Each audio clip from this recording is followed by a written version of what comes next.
Who draws the line between forgery and feeling inspired? Who defines derivative versus being admired? Who decides what original means? Who aspires and knows the wannabes? Hello everybody, how's everybody doing today? It's an everyone. Good day.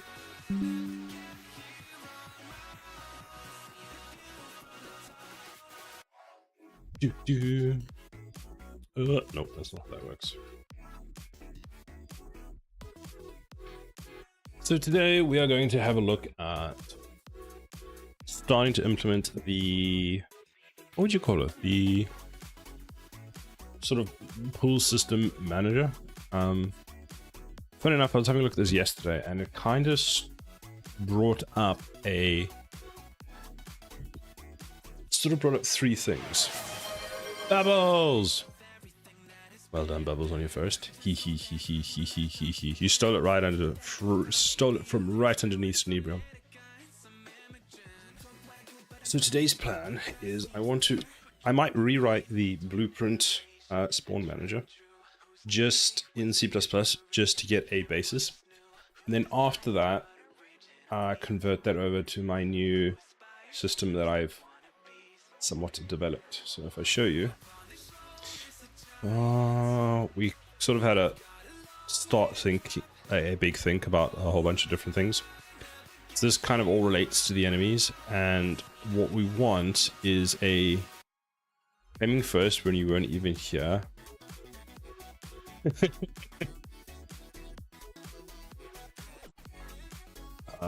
So this is how the pool manager is going to work. And it's going to actually consist of bunch of different classes. So we'll have the enemy manager, we'll have the pool manager, and then we've just got sort of an enum and some other data assets and all those kinds of things. So what I want to start with today is take what we currently have and implement that in a C++, in C++, just kind of get everything, basically everything copied over for now, using sort of the newer structure, and then sort of flesh that out and see if we can get it to work. Should be fun. Yeah, basically what we will have, let's do this. So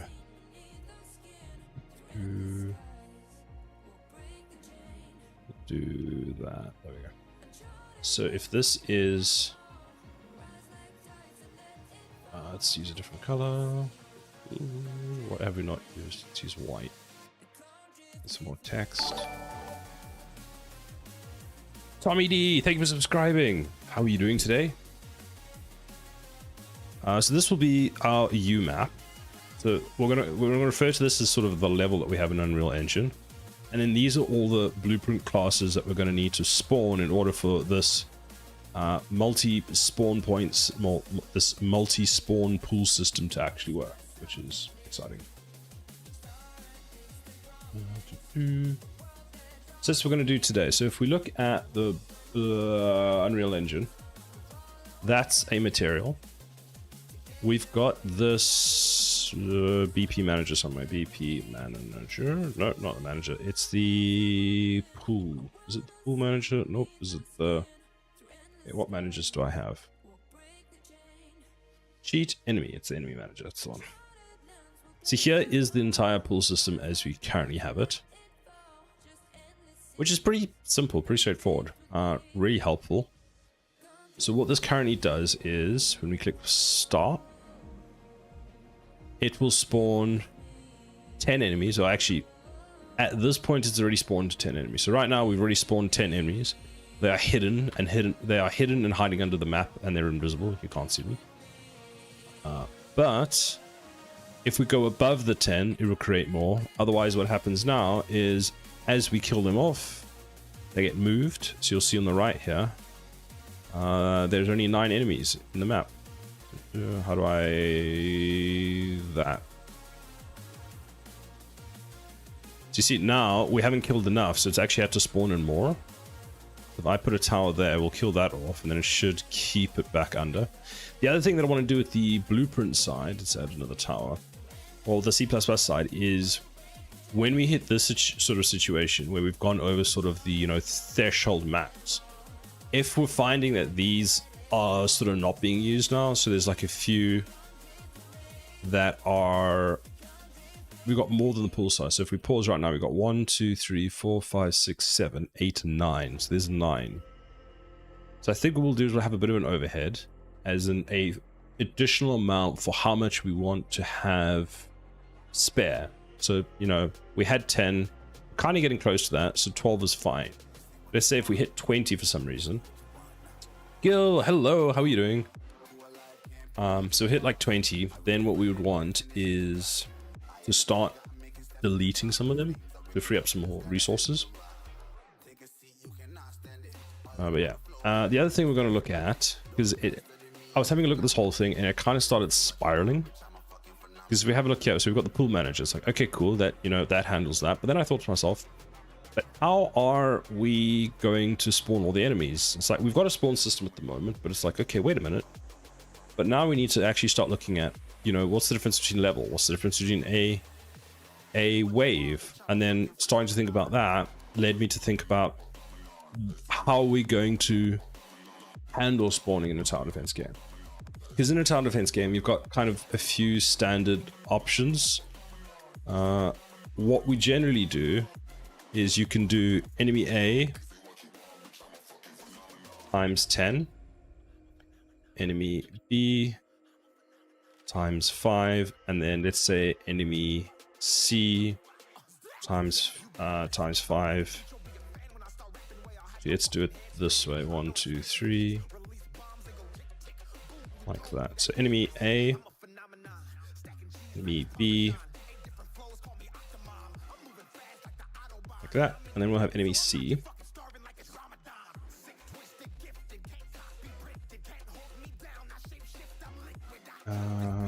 D, let's say it's a boss, so we'll have a new one. So that's kind of the basic way of implementing, what do you call it, a enemy wave system in Unreal Engine. Well, not specific in Unreal Engine, but in tower defense games. So we've got that, right? That would be that's one method. So let's call this method method A, for example. Actually, let's call it method 1. And we'll give it a different color to distinguish it. Hey, comment for support, but I quite love soon. Thank you for the comment. I appreciate it. So that would be method A. Then method 2 is where you sort of mix it up, where you've got enemy A. Let's just go ×1. Enemy B. And let's say enemy C. And then you take that and let's draw a box around it.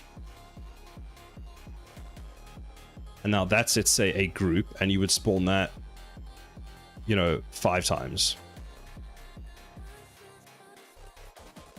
And then you would have another one where you could have a completely different set. So let's say you then had enemy, I don't know, B, and you wanted 5.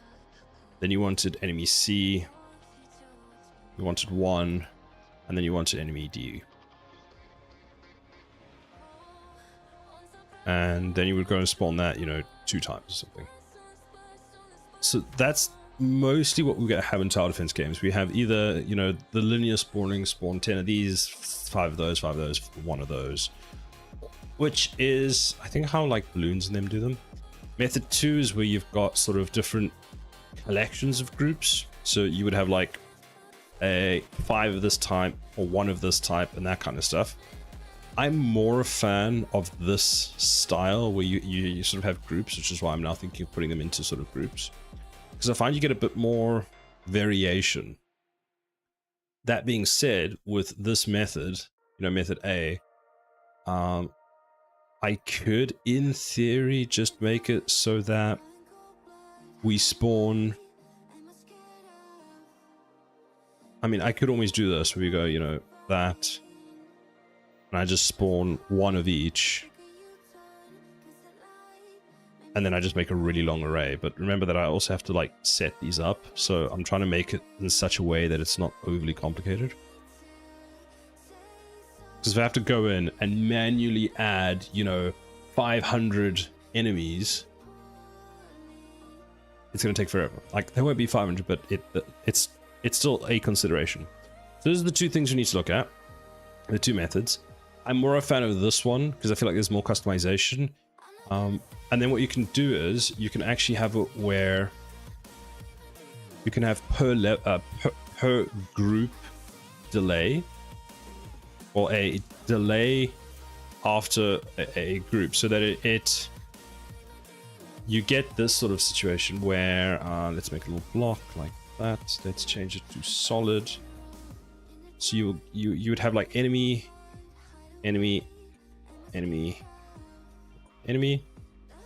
so like a group, and then you'd have like a bit of space, and then you'd have the next one.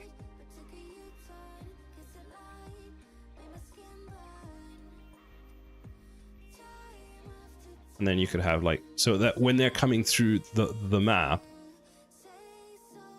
you've got sort of space.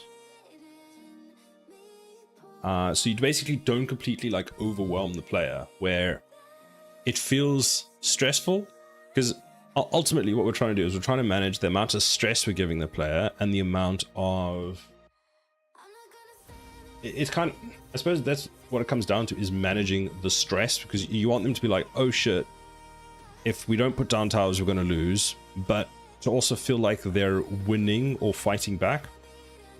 I love those waves where as it goes on, the enemies start getting like further and further to the end, and then as the wave ends, you've like killed the last enemy just before you've kind of lost.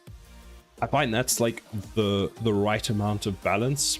About there is what I personally enjoy. In the playtest, we will sort of ask people, what do you find? What do you like? What do you don't like? I feel like my head is just way too far. There we go. Now I'm not just a floating head anymore. So that's a lot of text for a lot of different things. Yeah, we are starting with... All right. I started on this and got sidetracked. What I was trying to say for this was... I think method 1 is... method 1 is a variation of method 2. Also, method 2 will give players some time to breathe. I think 2 is better. Yeah, I agree. That's why I like method 2, is because you can, do a bit of a group, and that you can do a group, have a space, do another group, which I think is good, and people sort of enjoy that.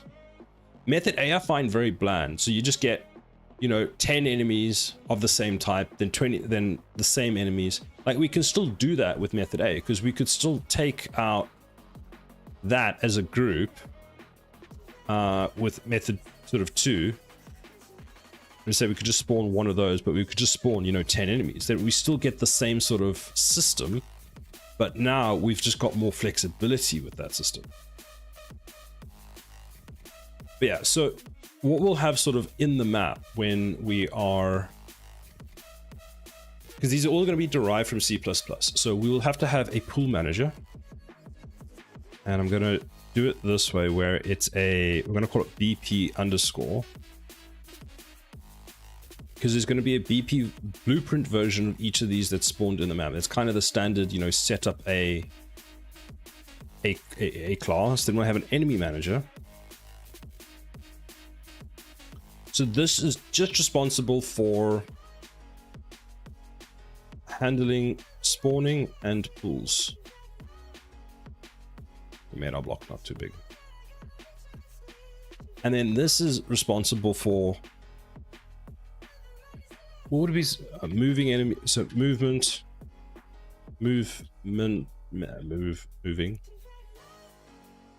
or movement, and then keeping track of sort of what to spawn per se. Because you kind of have the one that actually handles the physical spawning, and the other that says that this is what I would like to spawn. So this one will basically communicate to this one the whole time going, I would like enemy of type A, and this would go, there is currently an enemy of type A available, here you go. If not, it would then spawn a new one and then give the reference back. What else is there? This is an interesting one. So this is what I was what I call the end of the path. So here you'll see that the enemies spawn here and they get to the end of the path. Now, because we've gone for a spline-based system, because we want to make it so that the enemies are very, very light, we now need to, or what I'm going to do is I'm going to change this blueprint to have a set of, I believe it was 8. Yeah, so I'm going to have 8 sort of spline paths that dictate, once you get to the end, how do you transition to one of the points around here, which is like this. One of the points around to start attacking the cube. The idea for enemy damage is that if there are 3 to 4 enemies hitting this thing at the same time, you are not going to survive for very long. But as soon as, by the time we get to the 8th enemy, it's kind of a sort of a balance thing, is by the time the 8th enemy actually gets there, this cube will have been destroyed even at max sort of upgrades. So remember that for the upgrades, if we go to BP upgrade, do I have an upgrade manager? We're gonna have it's the tower upgrades, global upgrades, that's what I want. Just remember, for the global upgrades, oh, this doesn't work like that. Let me press play. Resume upgrades, there we go. We do have the ability to increase the module's health and its shields, but I'm going to balance this in such a way that by the time you've got sort of 8 enemies hitting it, it's going to be destroyed, because it's meant to be, it can take a bit of damage, but not for a long time. Because if you've got lots of enemies hitting it, then you've obviously done something wrong. We want to win the game. We don't want to have a situation where this data cube can just tank so much damage that it makes it sort of, why don't we then just build up by the end and have the data cube just tank everything if it can handle that.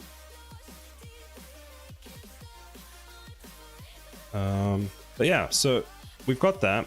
We're going to rebuild our enemy manager from a C++ class today, because we've proven that this works.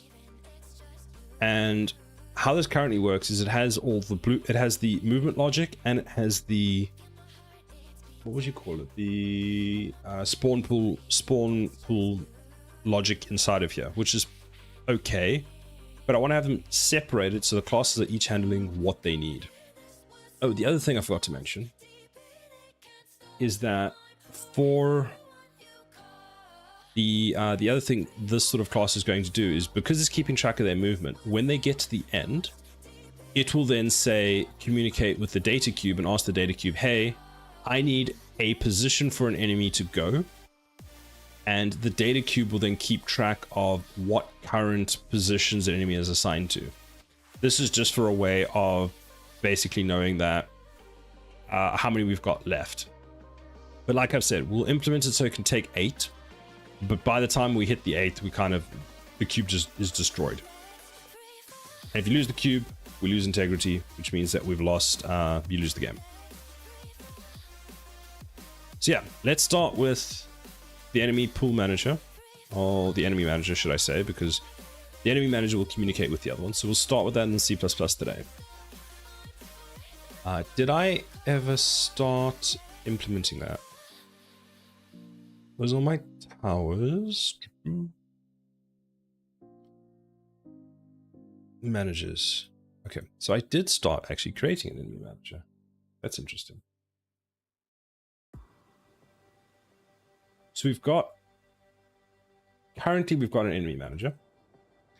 And if we look at the notes that we made, we kind of know what we need. So actually, let me flesh this out a bit. So we've got, technically this is all part of the pool manager. And then we've got that. So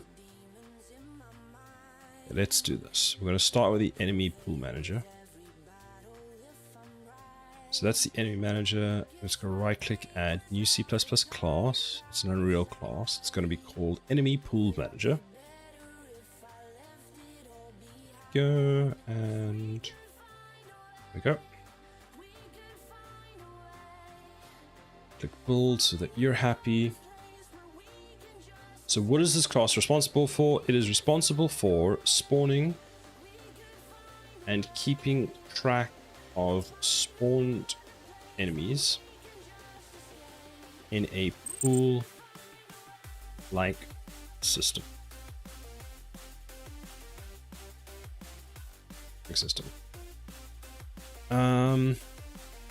A note for myself. Let's just do that over here. So let's just do this and add some text. One thing I forgot that I need to make sure I pay attention to at some point is that we need to pre-populate a series of enemies. So pre-load some enemies at the start of the wave. So we won't do this for the interim, but essentially what we will have, actually we'll need to have a way of knowing what to start with. We can fake it for now. So what we want is, if the wave will start with 5 times enemy A and 5 times enemy B, we want this class to have already spawned them before we start the wave.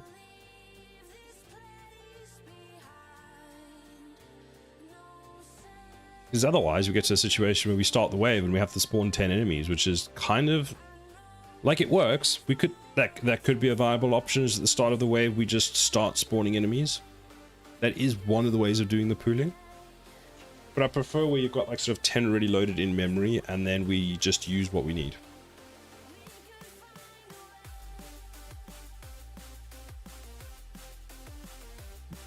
So let's go back to you. And what do we want to start with? So we need the enemy types, which is going to be an enum. Let's get, do we have an enum in here? I can just copy. That's a struct. That's a struct.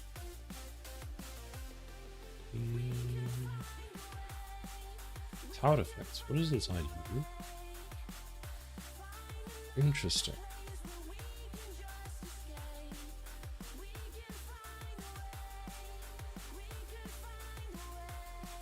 Copy that. And inside our pool manager here, we generate that. That's fine. We'll put you here. I suppose technically, yeah. So this, actually, let me think. Enemy types, is that not predefined inside of our enemy class? Oh, the cat has woken up. Where's my enemy? Here's my enemy base. So, walking, walk, dead, attack. Okay. So we actually do already have enemy types. So I don't know what they're going to be called. So for now, I think let's use A, B, and C. I think later on it doesn't matter. So type none. Is this used anywhere? Apparently. So let's go with enemy A.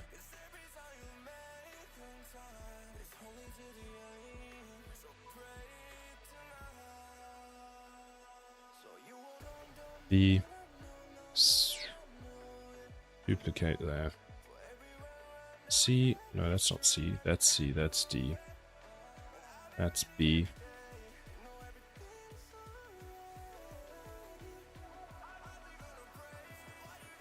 To do TD. And what we want is, we're going to need to rename this at some point. Use actual enemy types, because these are just super generic. So we've got the, so that gives us this, which is done. Then we want enemy pool data struct. Now we've got sort of two options for this. We could make a C++ class or C++ file specifically for this, or we could just encompass it inside of our enemy manager. For now, I'm going to do that. Hydrate. Thank you for the hydration, Ebrion. And a posture check.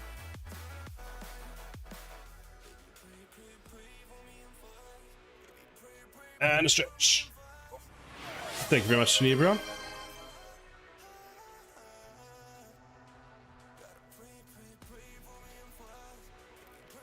You just see, there we go. How many is it giving me?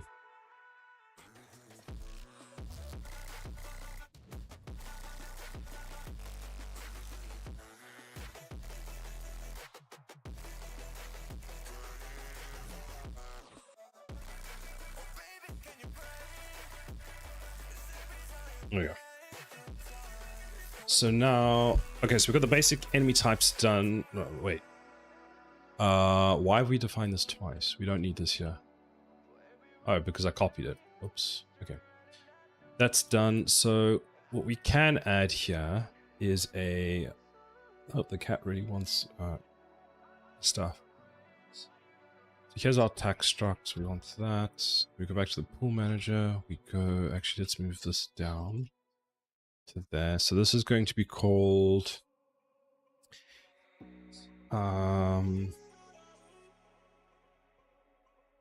What did I say? Enemy thing. Alternate maybe. Still working on the TD game. Yes, still busy at it. How are you doing? It's been a while. Enemy.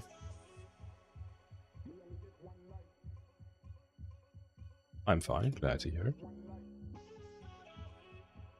I'm pretty good. Not too bad at all. What have you been up to?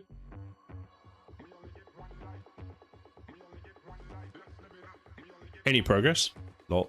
No progress at all. We've just you know, YOLOing it. Just playing with friends. Nice. We've got a few things done. Today we're redoing our pooling thing. So we've got a few new towers in. Well, we've got 2 towers in. We've got object pooling that somewhat works. I'm in the process of... The graphics are great, thank you. So yeah, I'm in the process at the moment of moving the pooling system over to C++. So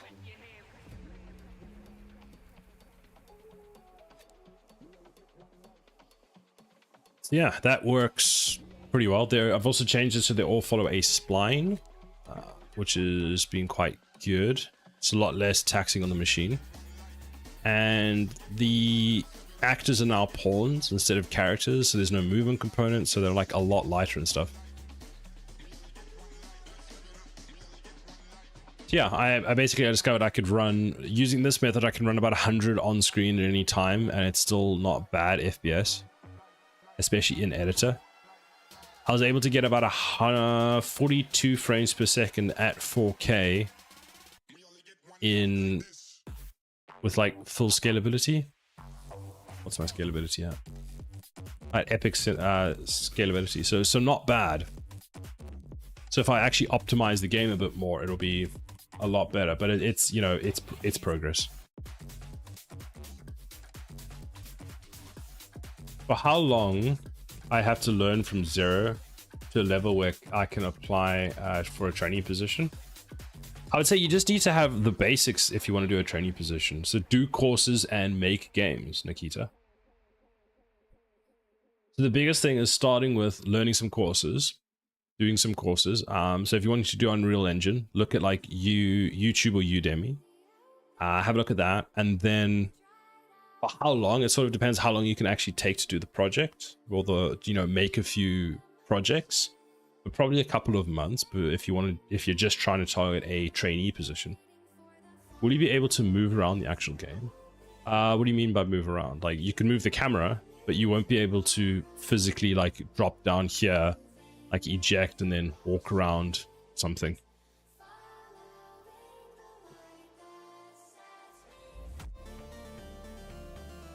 I forgot I changed this. I'm quite happy with that. Okay, that was what I was wondering. Cool.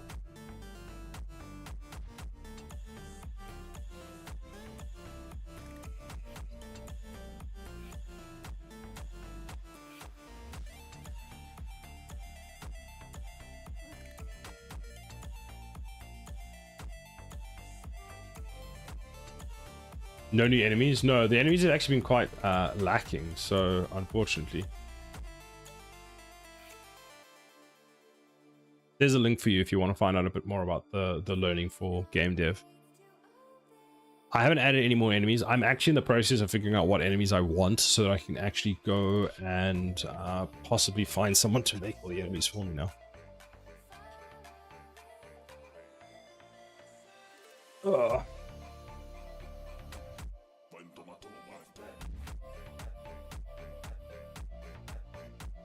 Okay, so we've got that done. Sukilos, hello. What about you just change their color and add speed or HP? True, could do that. That is very true. Look, I already found you some minis on Fab. True. I actually need to see where I had that link for that and see if there's any of those I can use. Just like everyone does. I mean, having a couple base enemies that I can just sort of reskin would be ideal. Like, if I can have some sort of base enemies that are in like 5 different colors, I mean, that would be ideal. Windows 11 update went through. So see how things go from here. Oh, good luck with that. I mean, Windows 11 is fine. Like, yeah. Where can I find these courses? When it comes to the courses, I start to dip into the nuances and get stuck on them. For me, it's essential to understand how it works on a molecular level. So the courses that I used a few of them on... Oh, hello. I used the ones on Unreal on Udemy. So let me find you the link.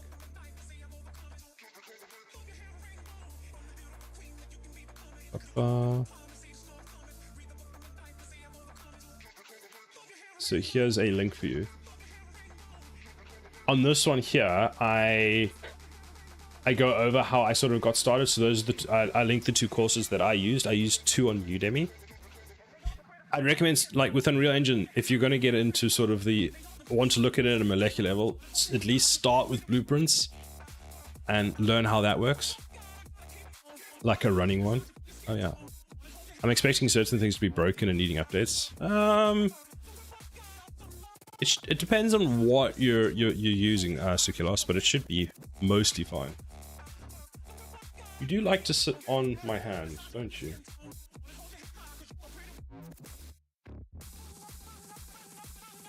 Windows 11 wasn't that drastically different from Windows 10. It's not like changing from Linux to something else.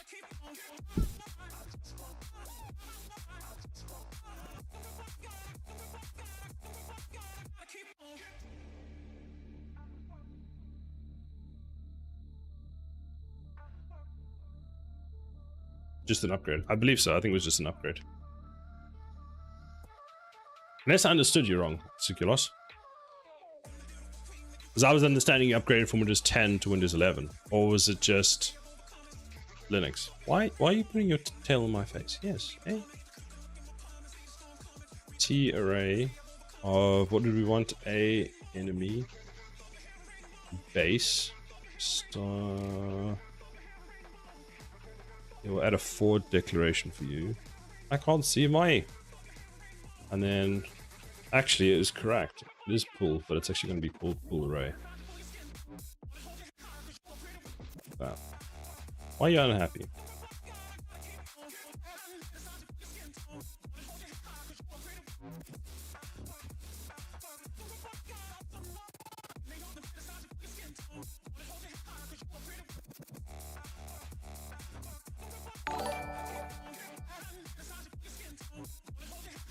Daniel, thank you very much for the subscription on YouTube.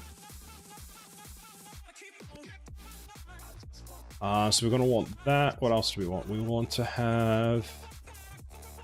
So this would be the currently spawned enemies. So currently spawned enemies. And then... What are you doing? No, don't do that. Then this will be an array of... what do you call them? Available. So currently in use. So currently in, let's call it that. Currently in use. Currently in use. Then we'll have a T array of a enemy base star, and this will be the available available pool. Let's call it that.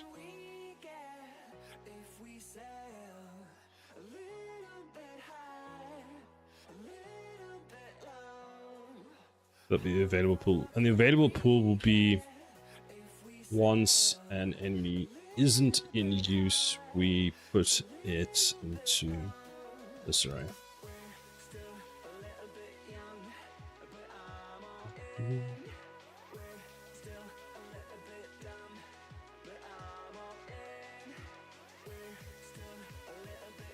There we go. I don't know yet. YouTube, I do. YouTube and Twitch. Multi-stream now as well. That's what I did. 11 to 10. Okay. 10 to 11. That's the one. What else did I need? So if we look at our Scally draw, we mentioned doing an active pool count, which we could technically get from here, like max pool size. The YouTube one is so delayed. YouTube has a bit of a delay on it, yeah. I don't know why though. If I see, YouTube just does that. It's interesting. I'm watching right now. I just saw the cat putting its tail in his face. You see, how delayed is it for me? If I click live, I'll put my hand up now and then I pull it down. Let's see, 1, 2. Oh, it's pretty up to date for me. It's like 5 seconds for me. Did you click the live button? Maybe it depends on where you are and how long it takes for the data to get to you. The cat's still sitting. She's right here. See, look, there's a kitty face. She loves head scratches. So next we need the pool sizing. So we'll add them for now, but we're not necessarily going to use them. You know what might actually be a good idea is if I did this.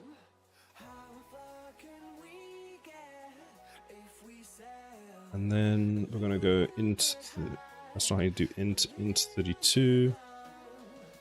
Active count. I don't know if we really need, to be honest. I'm hesitant about having an active count because we can just get the active count. So what's the point of having an active count? So let's go int 32 max pool size. That's a bit of a better one. Pool size. And I'm going to set that to 10. Actually, set it to 20 because then we know when we need to start really like cleaning up. And then min pool size we will set equal to 5. That's going to be this is the default. Let's make sure we start spawning. That look like some amazing head scratches lore. I had a cat, but I have an allergy to them.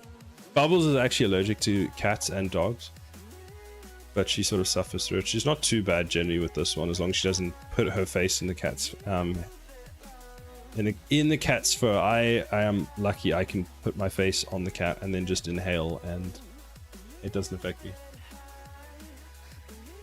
Yes, I'm talking about you, aren't I? Yes, I am. Isn't it the worst?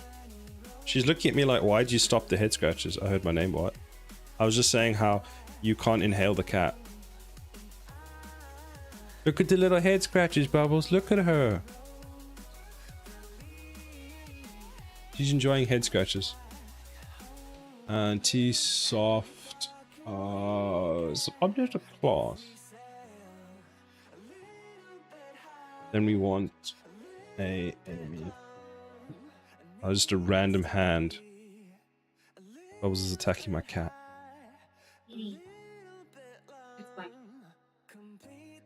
Face. Why are you unhappy? What have I done? Other than spelt enemy wrong again. Enemy base, and this is going to be enemy class. So this class just exists as we assign it, and this is what we're going to be using to spawn said enemies.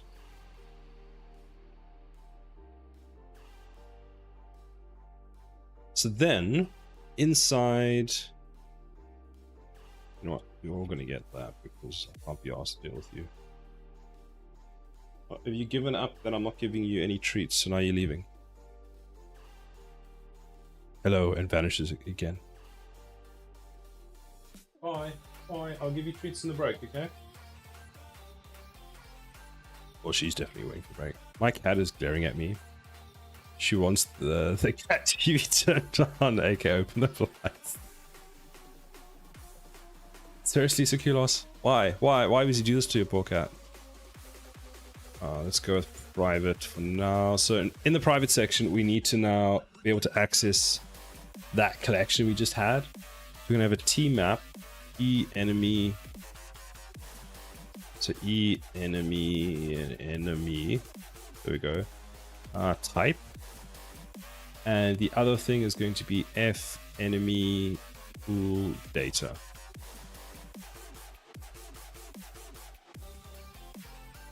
Pool data, and that's going to be the enemy pool.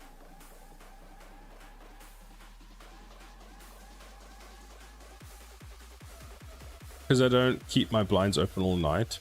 Don't want creeps looking in at night. Oh god, what?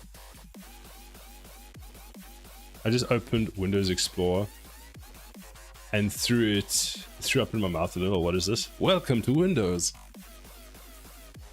What's wrong with Windows Explorer? It just looks like this now and takes... Look how long this takes to load. Why? Why does it take that long to load? It's on my desktop.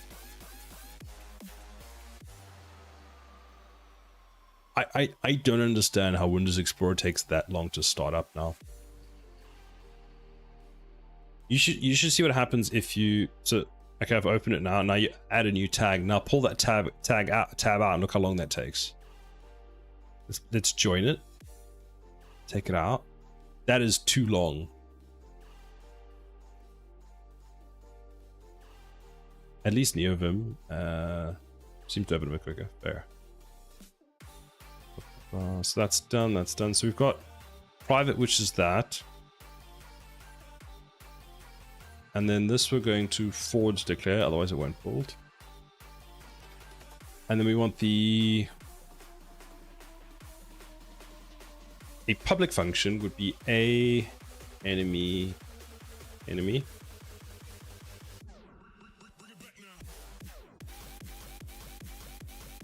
I'm sure there are optimizations for it. Probably needs to disable animations. Oh my god, no. It loads like a web page. So this is going to be a function where we can request an enemy. And this will take in enemy type. And that will be... Thank you for the subscription over on YouTube. I hope you're doing well today. This will be a U function. And yes, that very much needs to be blueprint callable. Why are you complaining? What do you want?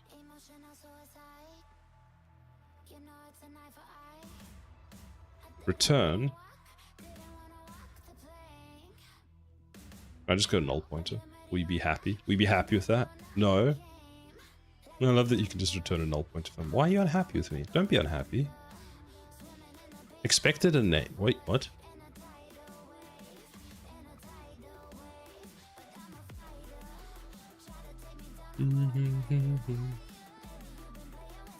What else do we need? We need return enemy.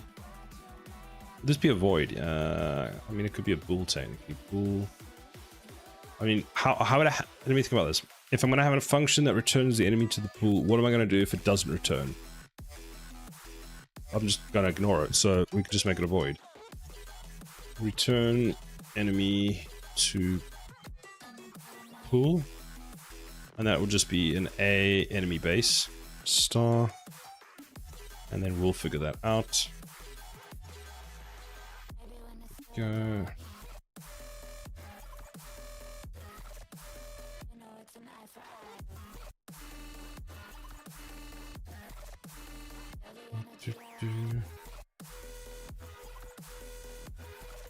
Go.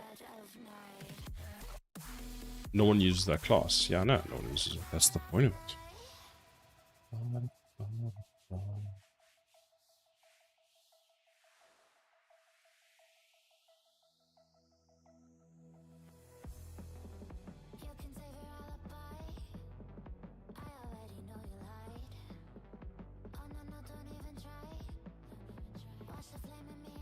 It's like a web page.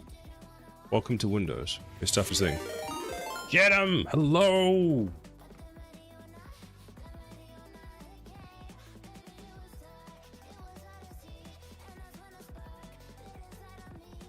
Ahoy, gamer.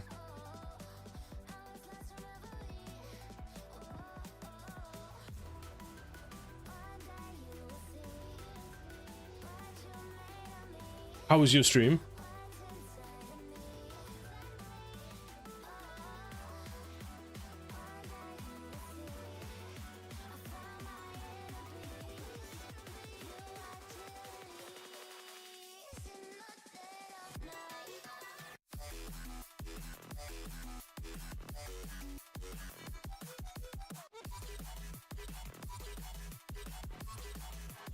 The real, was it Gekia? Yes! What? Have you seen Steam has an overlay with persistent data and now with achievements? Really? I did not know this. Let me have a look. Stop file. Let's run it. That, and let's click run. Asyla, a Skittles, hello! Do you have to do anything for this new sort of Steam overlay, Jedem? Or does it just work out the box? Or does it just come already with Steam and I didn't even know about it?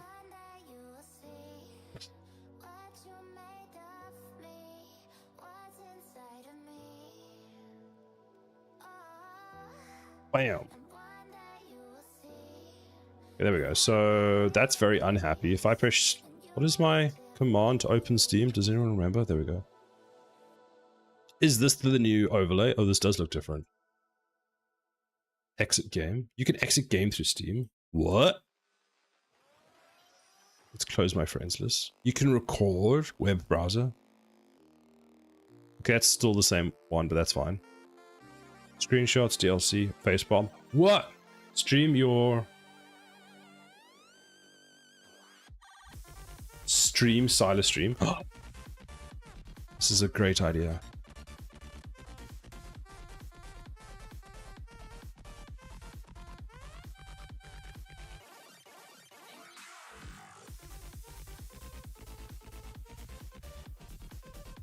Facepalm again. Jedem's overlay, not stream. Oh, right. Never mind. There we go. The slime overlay. Oh, you mean the slime overlay? Can I implement the slime overlay into my game? Can I? I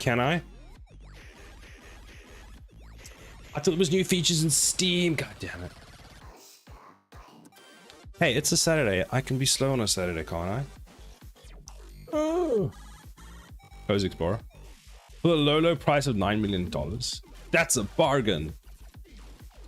I'll just sell the game for $10 million and easy make $1 million. Minus Steam, actually, I'd make less than that, wouldn't I? Because Steam would take 30%. So I'd have to sell it for more than that.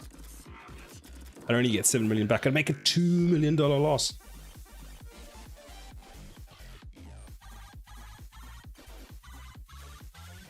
Because I know you mentioned the achievements in your stream last time, Jedem. I think. Did I? Did you? I'm sure you did. Small fee. Yeah, small fee. Right, now I can go close this. Do you want game? No, we don't. We can start Unreal Engine and hope that this builds. Well, I suppose it does build because we saw. I'm not sure I want to pass a new world here, but we will. That will be future Silas' problem. So my problem in about 5 minutes.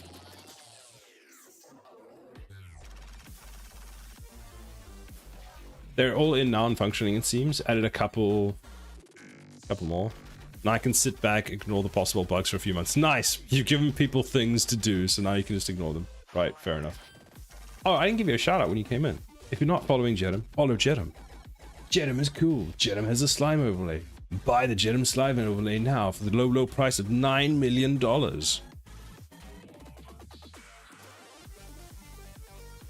How does things go over this side of the cube Earth, sir?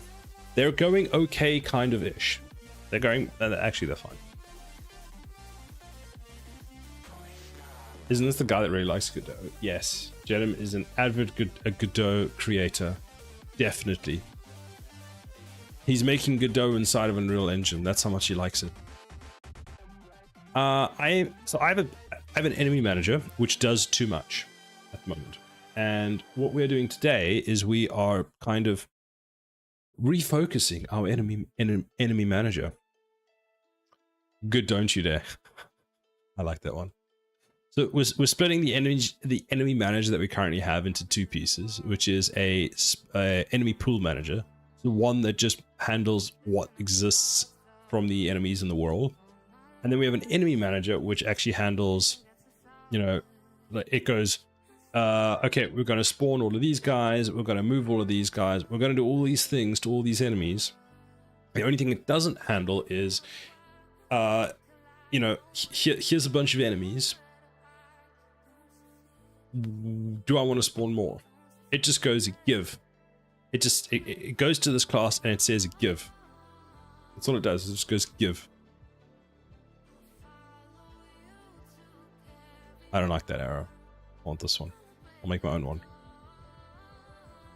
Give.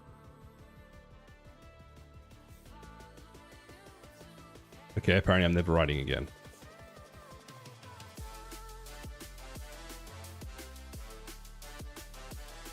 So there we go. That's what it does. It's an enemy pool, object pool. That is good stuff. It is. I'm quite excited. So the issue I have with it at the moment is it only supports one enemy type. So I'm now trying to expand that to support multiple types. The idea at the moment is take what we currently have and just basically rebuild it from take the blueprint, make it C++, and split out the two pieces. And then from there sort of see what we need to change. Well, in progress of my game, I can now pick up a gun and attach it to my player's hand. Can't do anything with it yet. Can it go into your inventory, Crimson? Can it? Or is that shots fired too soon? I mean, it still sounds like a good progress. This is my new favorite analogy that I've come up with this week is goes and requests. Just give. I'm gonna change this to not request enemy, but give enemy. I love the fact that object pooling is here's an enemy that we've spawned. When we're not using it, it just exists in the world, but it's invisible. Like if I go here and I press, I don't even have to press start because there's all my enemies, and I just go, we just eject and we press F, and it's like, oh, what is this thing that exists here? And that's an enemy that's just invisible. Can I actually show him? Let's see, root, collision, skeletal. I should turn the animation off because I wonder if that's still play. Oh, it is. Okay, so one thing to do is probably turn off the animation is looping. It's how that enemy will be like you give. Exactly. So let's add a little thing. Not that one. Who's messaging me?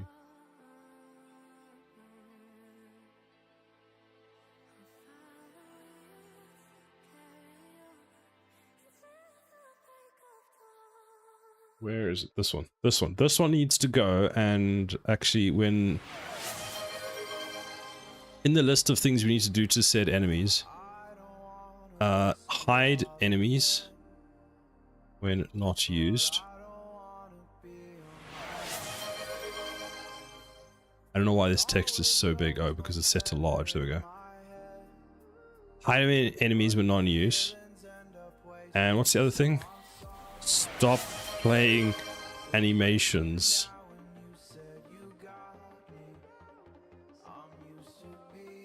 Thank you, Genebrion. Stretch posture check. Is that how it works? I didn't know that. I thought it was preload somewhere in the abyss, but it actually makes a ton of sense. Yeah, so all the object pooling system does is, now that I've started the game, we've spawned 10 enemies, right? So that's it. Cool. 10 enemies. Fantastic. Then if I put down, so I'm going to put down some towers because I can. When we start, that enemy gets killed, and you'll see that he is now taking a nap on the floor over here. There he is. So he's now napping, and there's a timer that's currently running on him because he's taking a nap. That after, when that timer expires, he needs to he can basically do the call to get reset. So if we just look underneath the map, because why not? So they'll carry on. I'm not sure if it's gonna, you see now he's just vanished, and where he's now,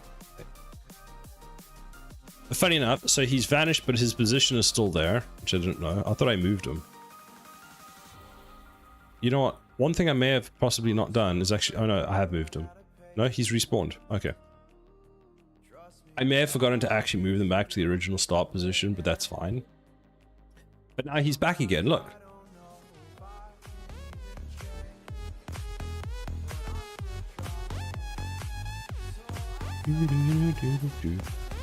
Actually somewhat appropriate. Thank you for that, Bubbles.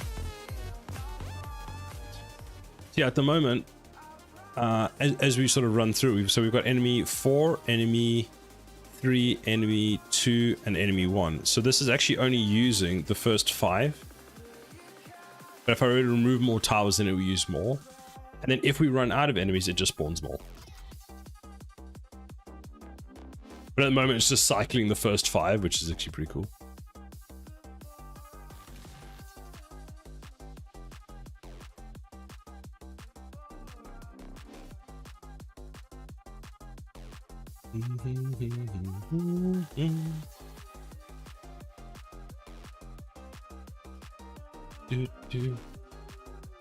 So, okay, we can request an enemy and we can return an enemy to the pool, which is great.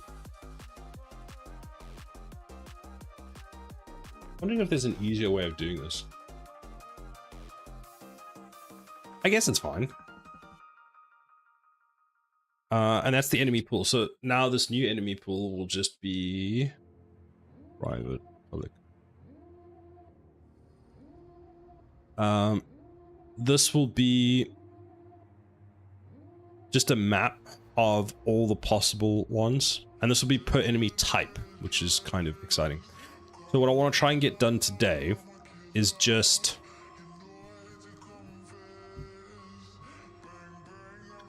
There's a lot more code that I have to rewrite than I thought, but what we might do... Actually, we can keep the blueprint as it is right now. We'll disable the spawning part and have this handle it. This is what I've been working on. The Scar L, still in progress. Hello to you too, Ben. How are you doing? Ah, that looks so cool. I think I saw the revolver a while ago. The 1911 looks pretty good. Why did that just reload? That was weird. How are you doing today, Ben? Are you well?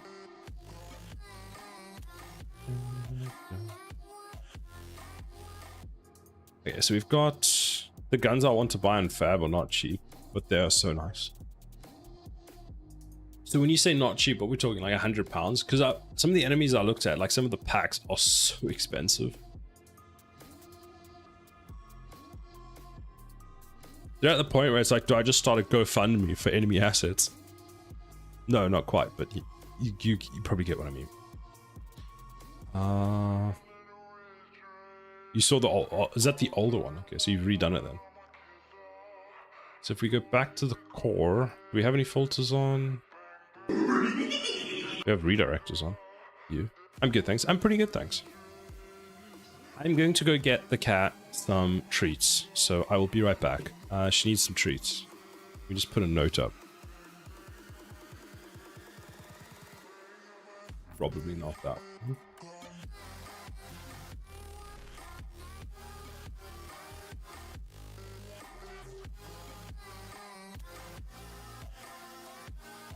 Since we have the ads, let's put that there.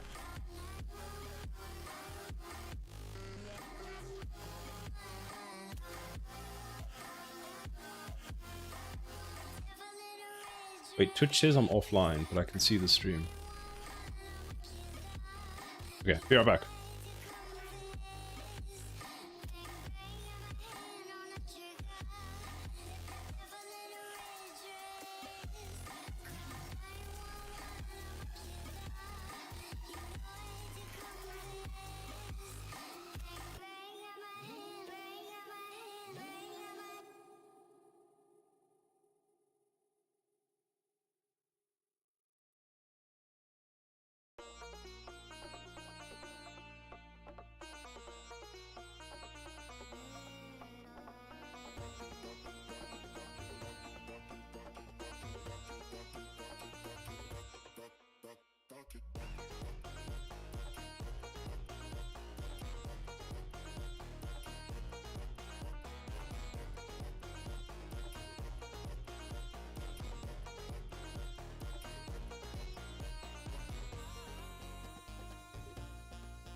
I'm back.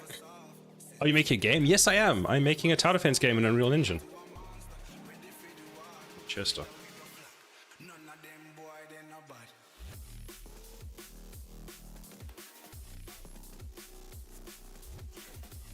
Blah, blah, blah.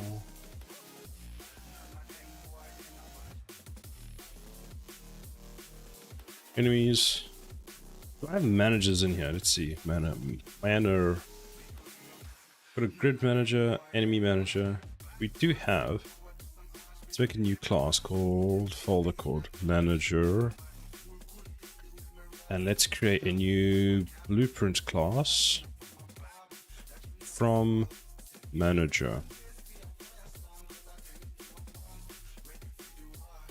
BP enemy manager. What? Actually, wait. This is a pool manager, isn't it? This is.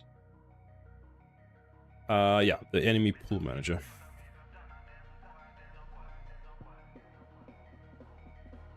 Weird.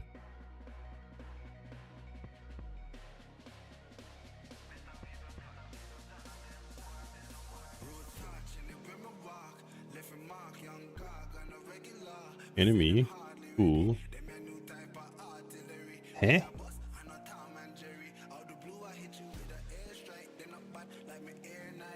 Why can't I change that?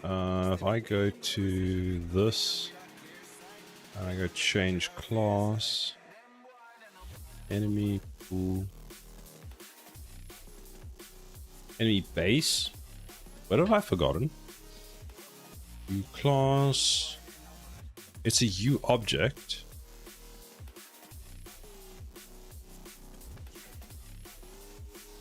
And,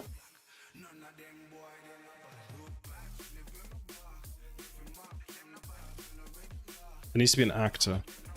Wait, does it?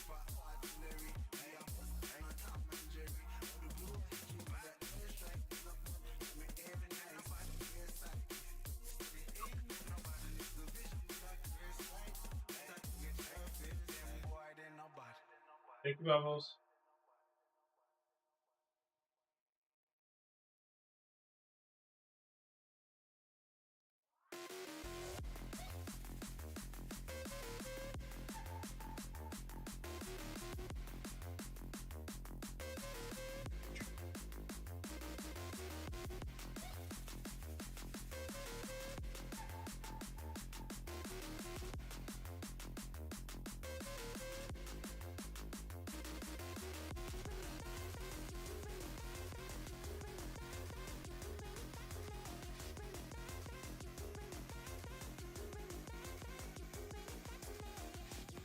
So, what we're going to do instead, oh, I know what we do. U game instance. Actually, what we want is the TD game instance. No, we don't. So, because it's an enemy manager, we want it to be destroyed when we switch levels, because if we put it inside the game instance, it won't. But basically, I want its original object to get destroyed so that garbage collector cleans it when we switch levels. We're talking £313 for the one of their bundles, 268 for the other, 152 for the last one. So to get all the guns, £733. I tried to win the lottery, only got one number, rip. God damn. That's a lot of money. The problem I find with some of the assets is that as much as there's a professional license option, they still seem to be somewhat expecting it to be used in a professional studio, because the pricing just is really high. Like a lot of the stuff that I buy on Fab, basically everything that I buy on Fab is usually under like £30. We want the TD game mode.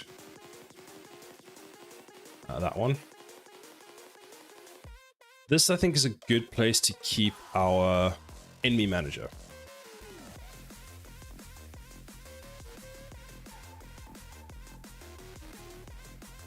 So this will be the sort of the above class. So if we go back to that example, because I'll actually just draw it out, it makes more sense that way. We go back into here and we go into a Scaly draw. What we'll have is, are we going to have a blueprint for each one of these? To be fair, those are the best guns on Fabs, and their personal license is professional is 2.5 times cost. Fair, okay.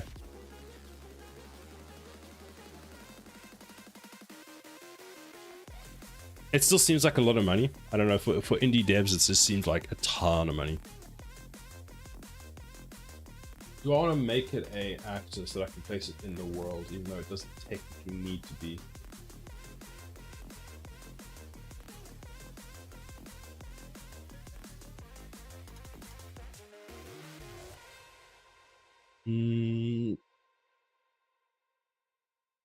Because I like having the blueprint side of it so that I can modify. Actually, let's do that.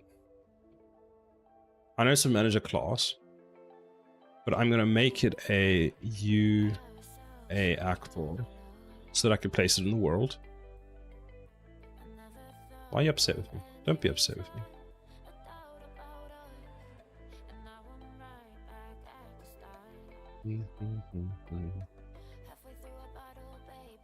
Oh, because you want that. And then that, because you want to stay an actor. This is the time it would take to learn and make guns of a similar level. Would be a lot. True, yes. I suppose that's where I am wrong, because from a time point of view, to take the time to get to the point to be able to make that does take a very long time.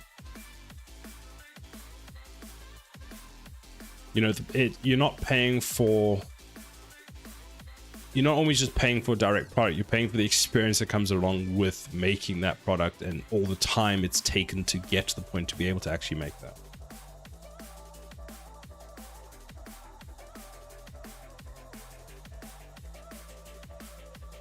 That being said, I sometimes wonder, like, if you have a object that you're copying and bring in a game, do you... I wonder if there's any copyright restrictions on that.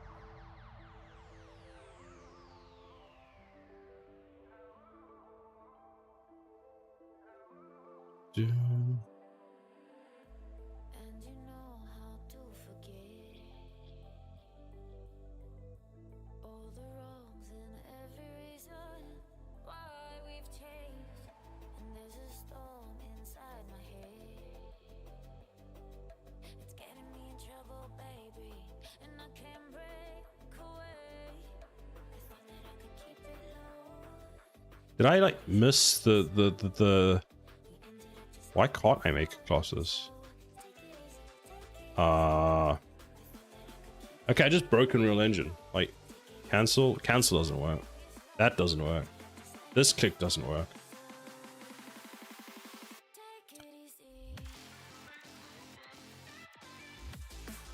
Recent C++ classes will be available in the editor only after rebuilding the project. Build. And restart the engine. Let's have a look. Oh wow, those are good though.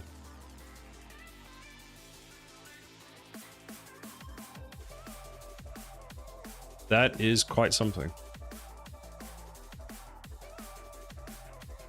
It's even got skins.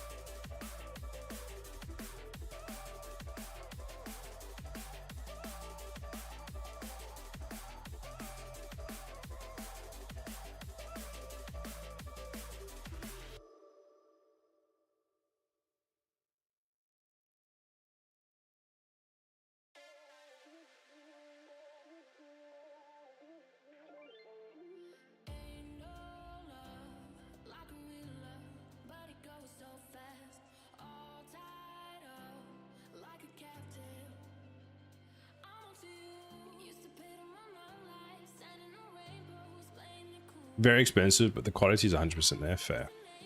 Very fair.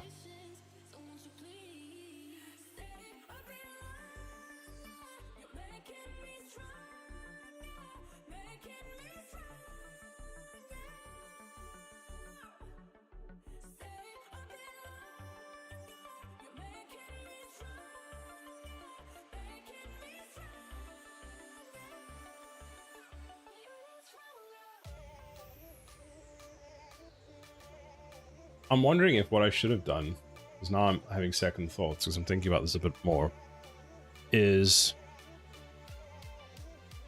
UTD, just go TD game mode. And inside there, I have the two classes, which is the pool manager and the enemy manager.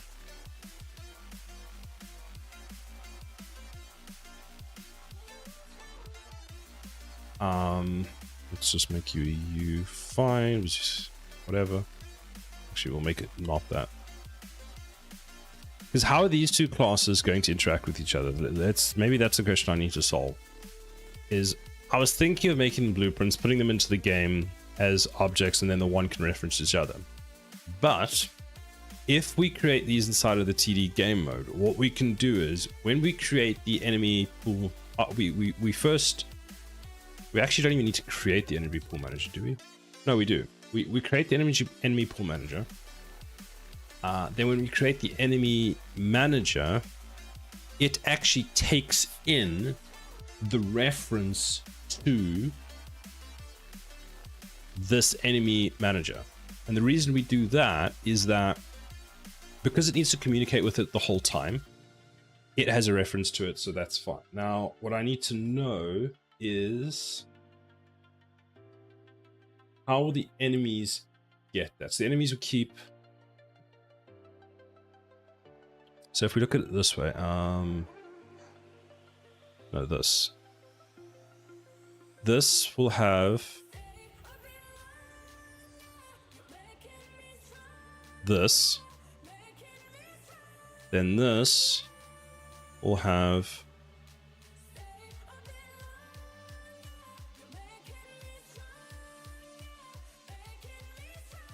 this. So they all need to be created in such a way. I hate that.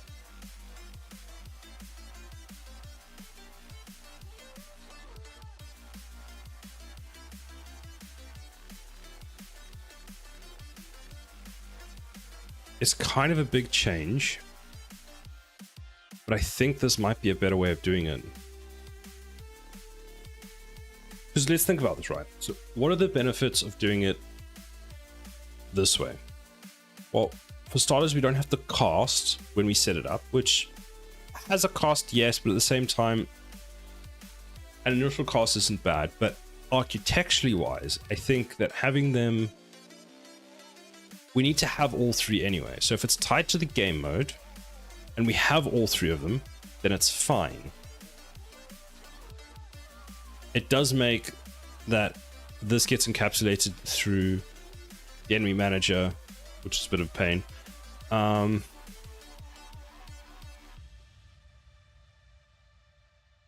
just wondering if there's any reason that we would have to have one of these as a blueprint.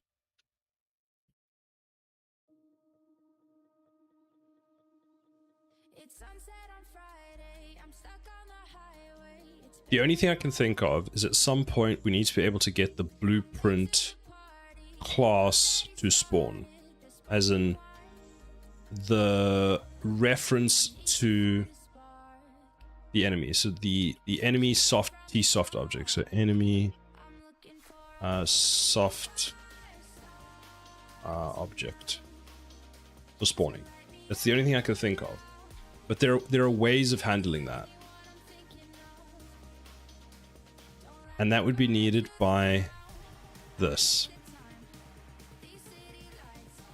When they do go on sale, there's a 30% discount. So the next time they're on sale, I get the cheapest bundle, which is their pistols, and see how I get on with it. That's a good idea. What'd you say, sir? I was AFK. So I was mostly talking to myself then. I'm trying to find a good way of architecting this so that it makes the most amount of sense. As much as I didn't want to initially do it this way, I'm starting to think that this way actually makes the most sense. Which is weird, to be completely honest.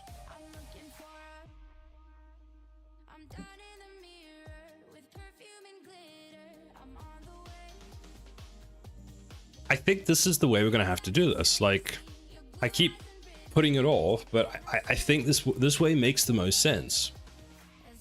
So instead of going into Unreal Engine and actually having to place a class, oh, we haven't actually created it, so it's fine. Actually, in fact, we can just, we've got managers, right? We've got a grid manager, an enemy manager, and a cheat manager. The enemy manager, what's inside the enemy manager? That was all our tick-based stuff, right?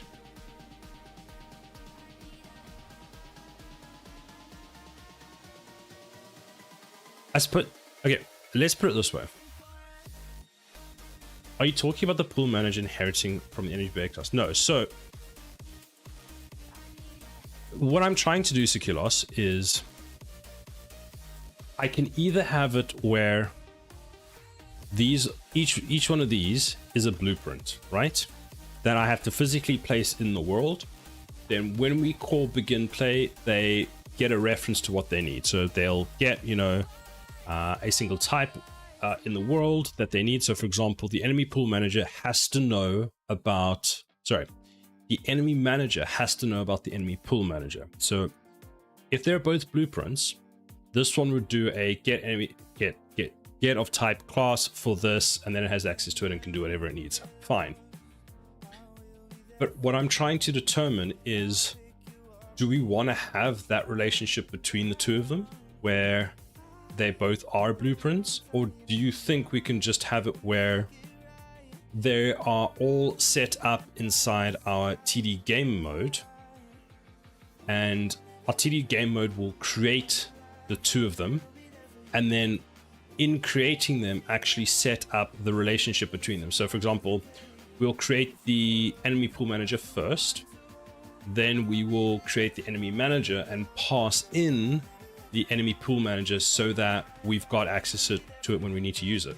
Now what I'm thinking, unfortunately, I feel like this is a better solution. So they're not going to inherit from each other. It's just, do I need to at any point need to have them as a blueprint, or can I get away with everything being for them in C++?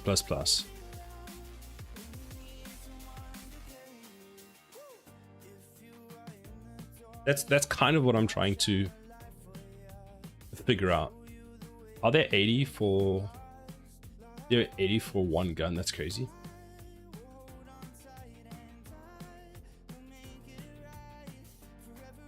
It's a lot, but they do come with some attachments, animations, and high quality, so you get what you pay for. True.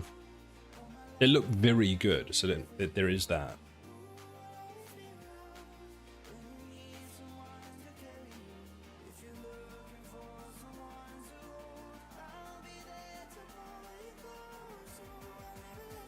Because as it stands right now, Seculos, in the enemy game manager that we have, everything runs in blueprints, which is fine.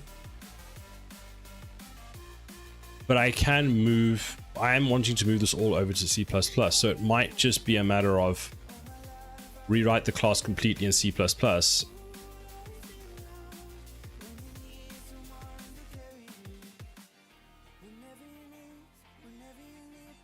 Basically, I've looked at other sort of programs and stuff and how they do it, and this pattern for where you have sort of the managers handled in the game mode seems to be a lot more common.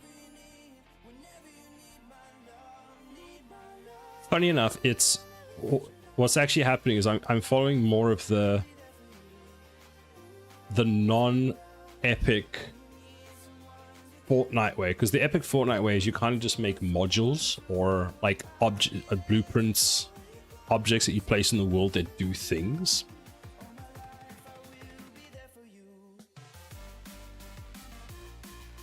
You know what? Let's try it. Worst case, we write all this code and we change it. Hell yeah, Fortnite. Do you play Fortnite, Ben?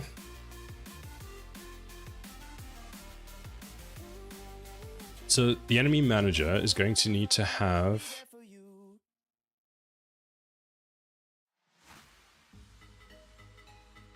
I did now, now it's trash. It's very different. Honestly, funny enough, I actually like the blitz mode currently, because the blitz mode is super quick, where you can have a round that lasts like 5 minutes and that's it. I find that's quite entertaining from a, you know, battle royale point of view. But there's so much to do in Fortnite these days. It's a bit almost overwhelming. So here we're gonna have a private variable.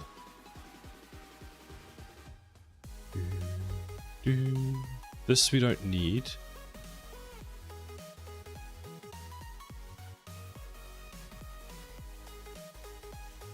This is an A. This actually doesn't need to be that. It can be a U.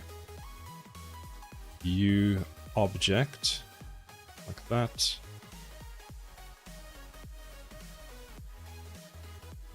They added way too much shit. There's so much stuff in Fortnite. Like, it's almost impossible to keep track of what's going on half the time. They're essentially trying to build like a metaverse. So the amount of stuff that's in there is just next level.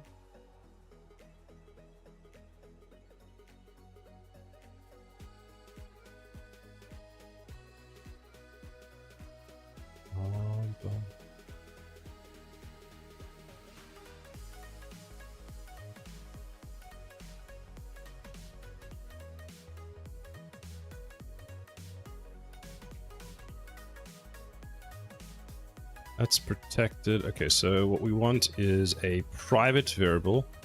So private. I'm not sure why your pool needs its own manager when the pool is just data that you're basically sequencing through to create each wave. Because I want the manager, the one that owns the pool, to be separated from the one that is controlling the enemies. Basically, it's an enemy manager, and I want to decouple everything that relates to the actual spawning and keeping track of what is or isn't spawned. So separation of concerns is basically what I'm trying to do. Like, you could have the argument that they are quite closely related and they should still stay together. Maybe they should. But I feel like putting them into a separate class doesn't really hurt. I got 135 gigabytes now. It's 135 gigabytes now. It used to be like 20. It's because there's so much stuff in there. Like, how much of that is skins? There's probably a couple gigabytes of just skins at this point.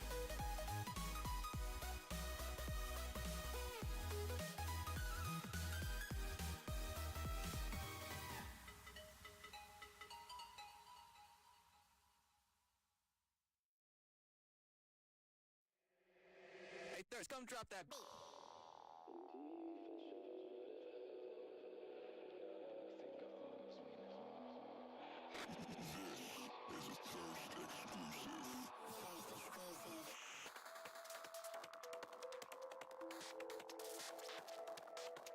I've got 340 skins. Spent way too much money. Got 3,000. You got 340 skins. I think I got 44.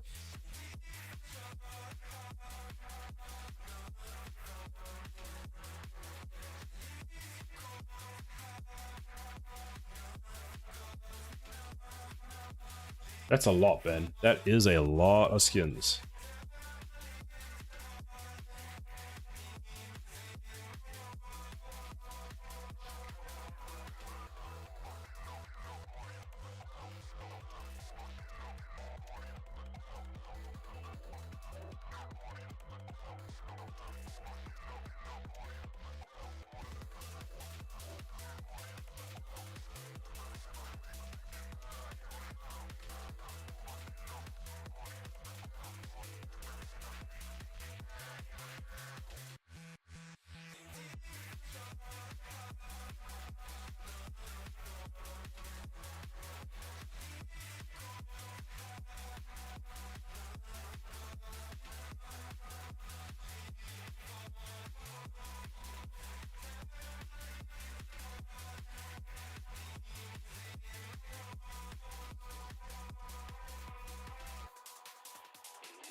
Yeah, I used to just get everything in the item shop, but that was way before the game dev.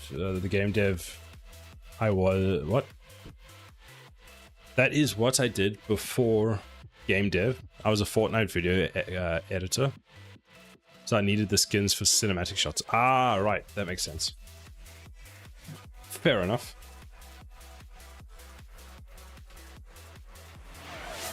Hydrate. Thank you for the hydrate.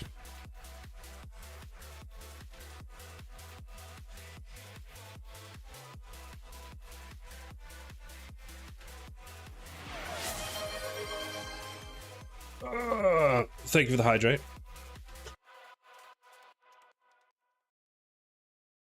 Okay, so that's what we have.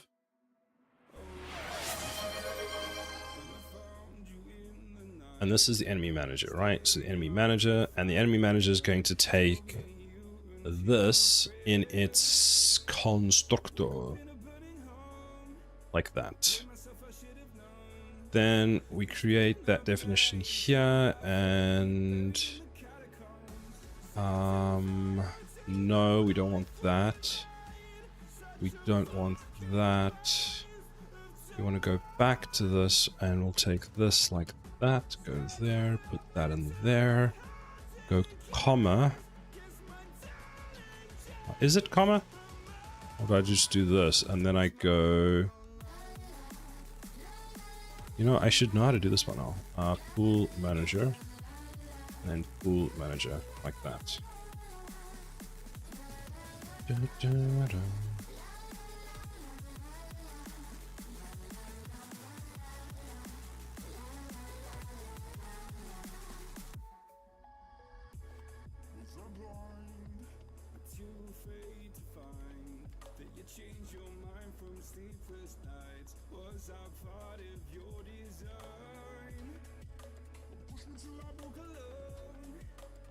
Sorry, I'm very dyslexic. I don't think it's you. I think it's me who can't read. So, you know, we'll take things. Thank you for the posture check, the hydrate, and the stretch, Tony Brown. I can't remember which ones I did, so I'll do them all again. Stretch.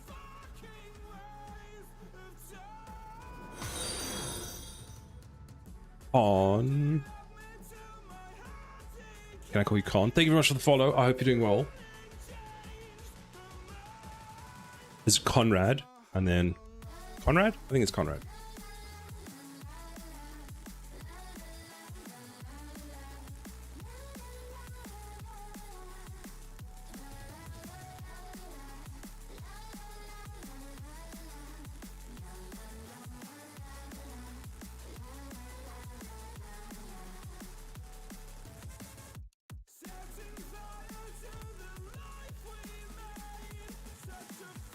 Wait a minute.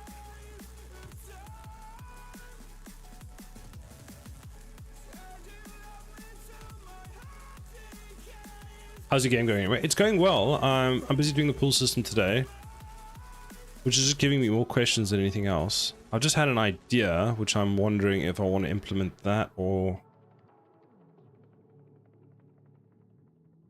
I just realized something. Why are we doing this, right? We could just do...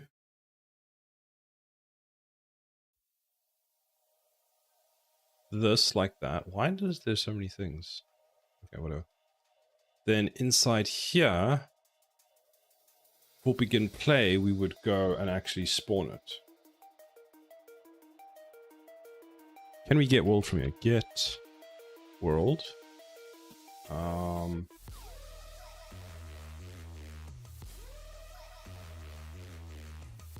Spawn actor. What do you take? That is extremely unhelpful. Why, Unreal? Why would you give me that? I want that.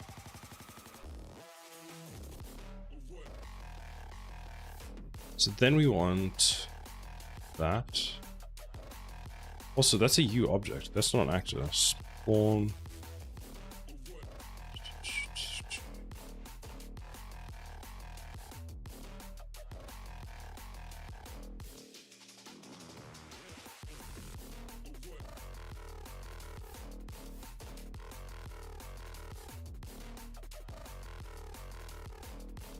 You can't do that because we want to... Oh wait, I know what we do.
Okay, so pool manager is going to be equal to a new object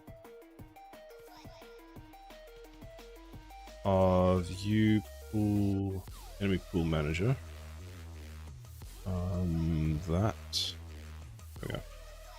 Then if that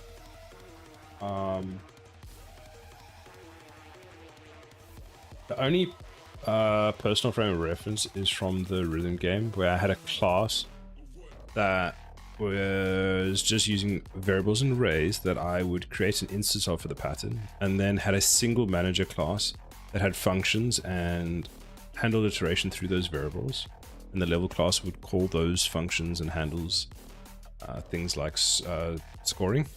I had a class, but I treated them more as a struct in a data-oriented way rather than object-oriented way. Okay, fair enough. I think I get that.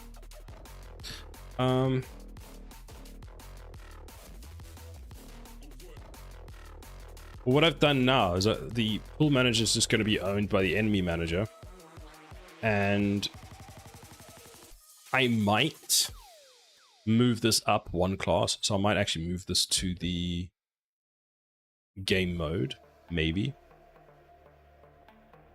I'm just wondering, is there stuff on here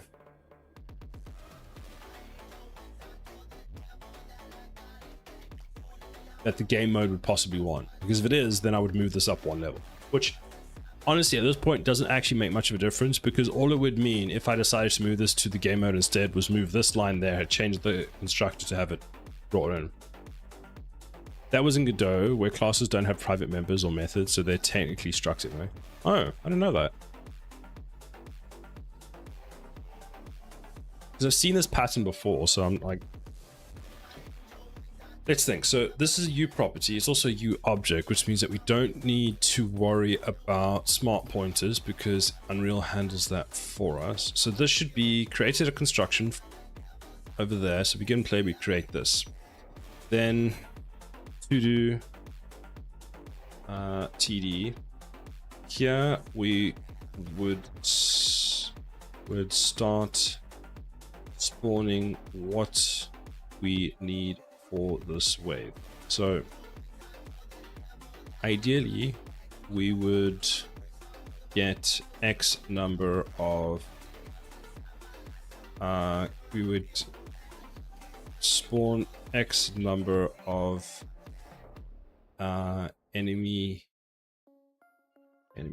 type X. Let's call it enemy type A, for example. Or, yeah, whatever. So that's essentially what we would do here. So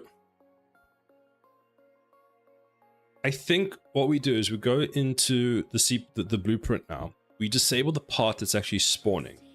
For now, what we'll do is we'll make a... Would we make one? Because what do we need to spawn? We need the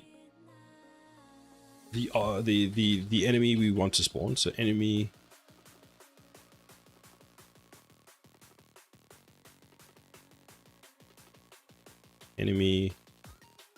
type. And then what we want to do is, remember, actually, this is going inside this the pool manager. So actually, this should be being called inside of there. So ideally, from here, what we would do is we go if this, we do this, else UE log log error. This will be an error. That's not what I asked for. Log error. Is there a log error? There has to be a log error, right? Log engine, log warning. Oh wait, sorry, it's log temp. We can use log temp and then use warning error. Text. No pool manager.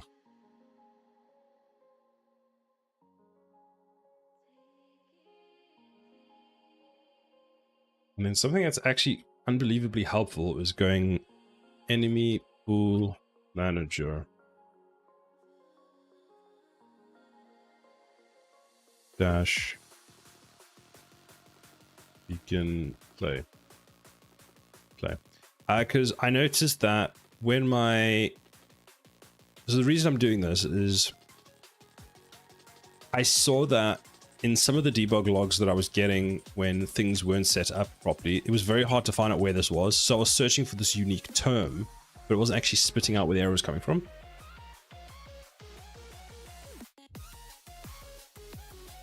Wait, surely doing a dyslexia test and I can't read the multiple choice questions is enough to say I have it?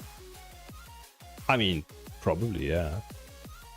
That sounds about right. For your weapons, at the for my weapons, your weapons, not my weapons. Yours, not my. Yes.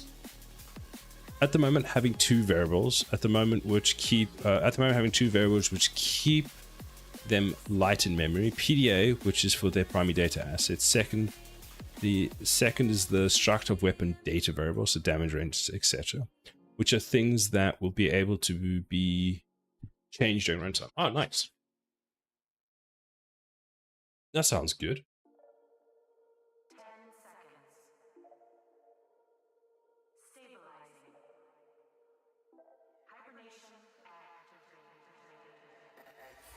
Okay, so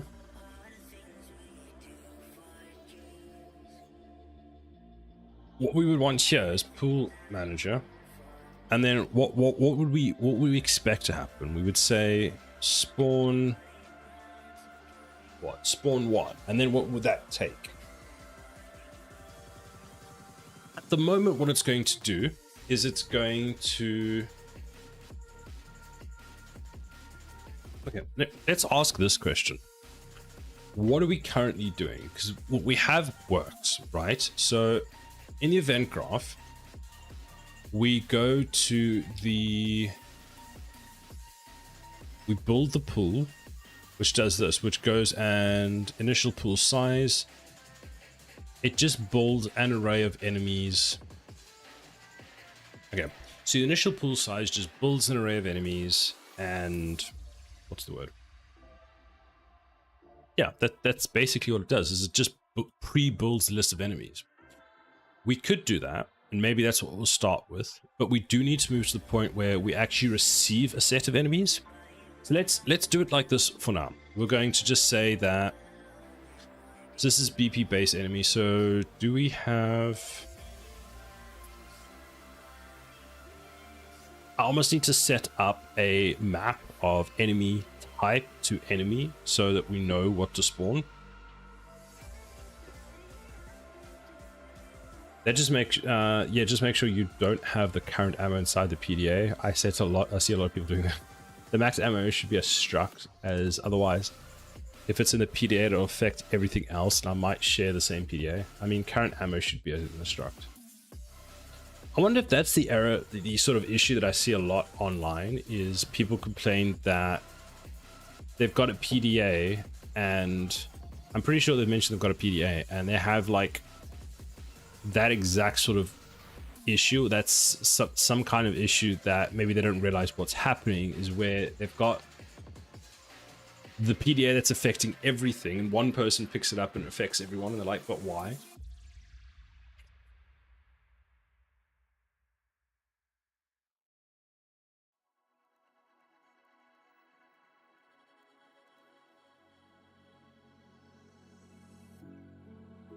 Max ammo doesn't really change the current ammo wall.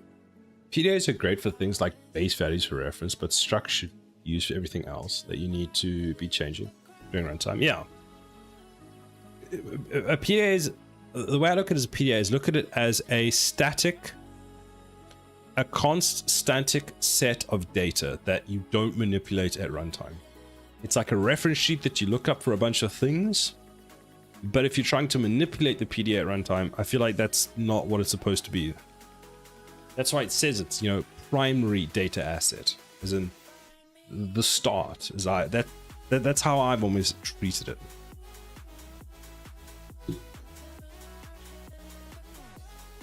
So let's do this. Initialize pool. It serializes the data if you do edit it correctly, which is useful. Although I only do that in the editor, not runtime. Yeah. So that's sort of what we were saying is, have it as your, like, manipulate in the editor, do all that kind of stuff. But once you're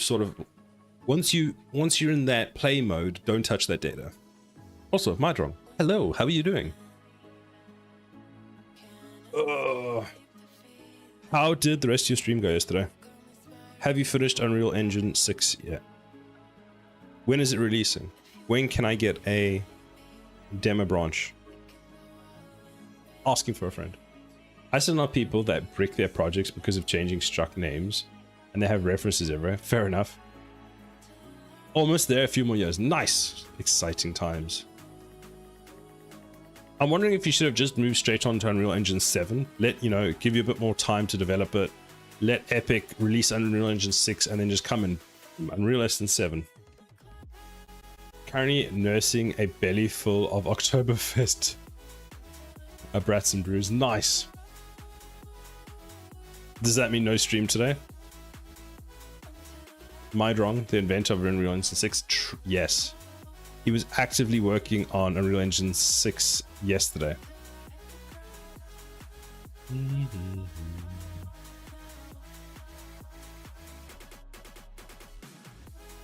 Why are you... Oh, that actually makes sense. Never mind.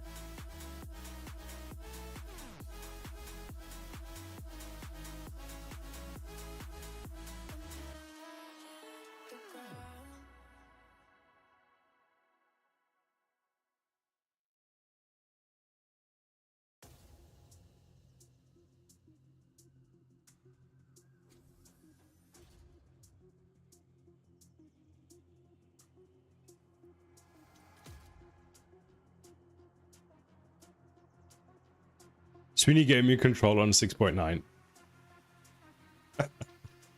That's great.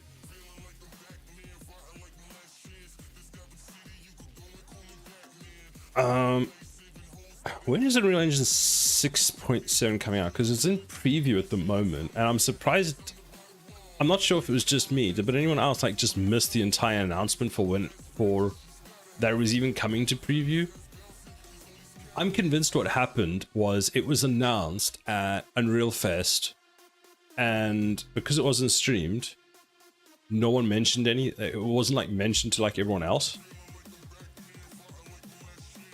There's an Unreal Engine 6. There will be an Unreal Engine 6, yes.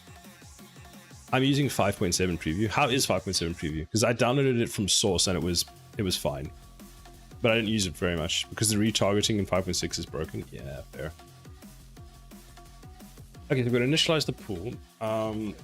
Let's get an enemy that we can create. So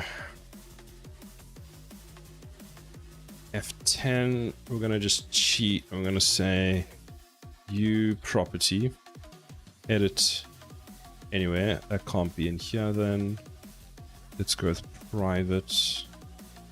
No, public, protected. Protected. Move you down, move you down. Defaults only blueprint read. No, let's just go edit anyway. Edit anyway. Blueprint.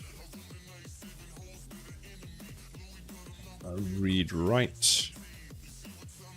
And we're gonna call you. Let's just call it. You're gonna be a base enemy.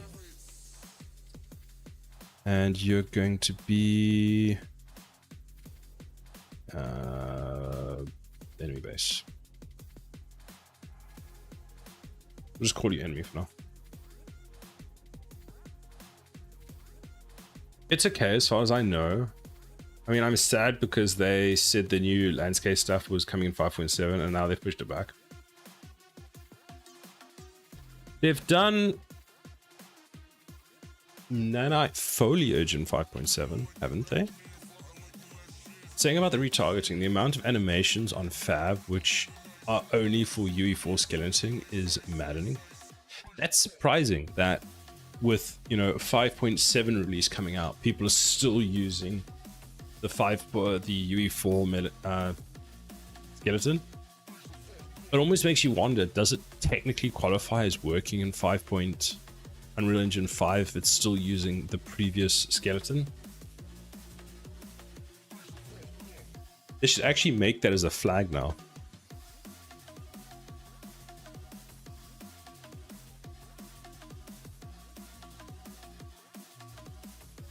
It's to do with the rigs they have. We want the new ones, Ben. The new ones.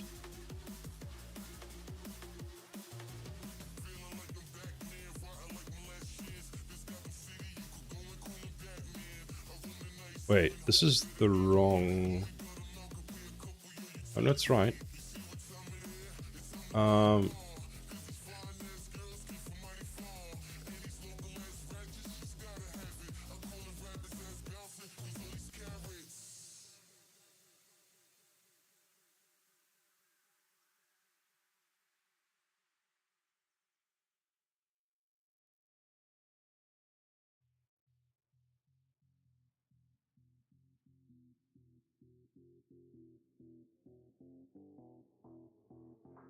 On a different note, for dinner today, I have salmon, cheese, herb fish cakes with potato croquettes for dinner. That's exciting. Are you looking forward to it? That sounds like a really good dinner. A lot of people are using Mr. Manny built. All you have to do is Google search and you can get free Unreal Engine 5 rig. But that's the thing, is they made the rig free for that exact reason. And they made a lot of changes to the rig on Unreal Engine 5, so it's a lot more powerful.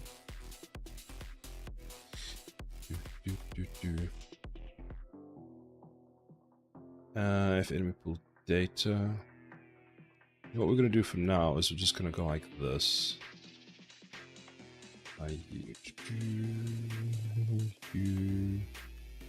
Property.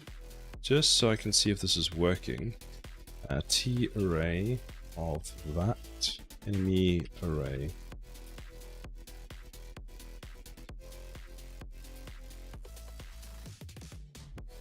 And then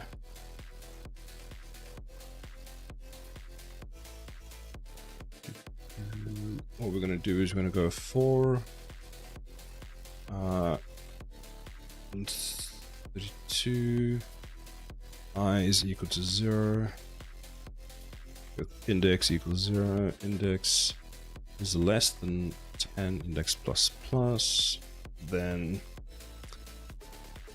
that's that one. We want to go and what is it called? Spawn actor.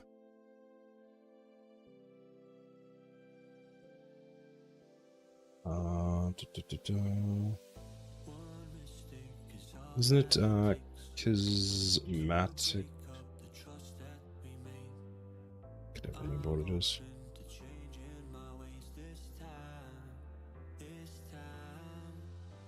Spawn actor.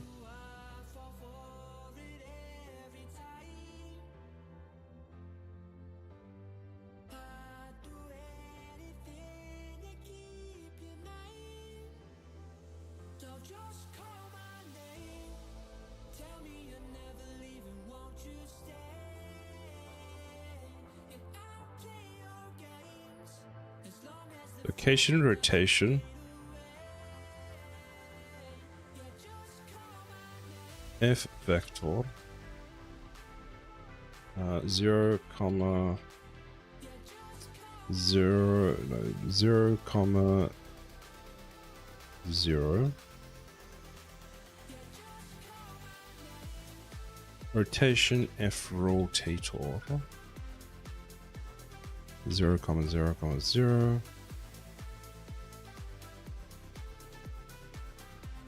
I'm eating it now, pretty tasty. Got chocolate and hazelnut tiramisu for dessert afterwards. Wow, that's a nice dinner.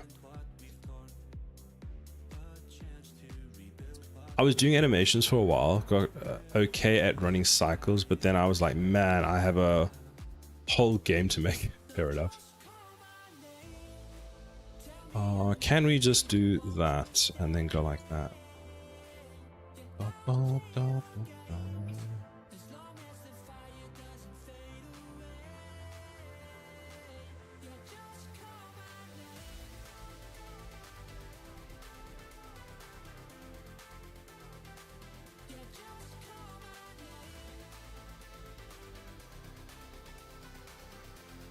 What am I having for dinner? I think I'm having gnocchi for dinner. I'm excited.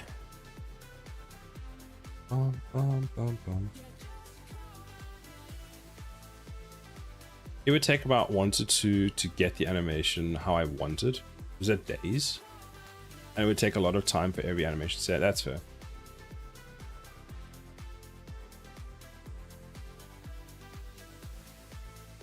Days, lol. Okay. We're gonna have to go like this. F actor spawn parameters, spawn info. Let's do that. That. Then spawn info. Dot spawn is equal to e spawn. What's it called? Let's try that one.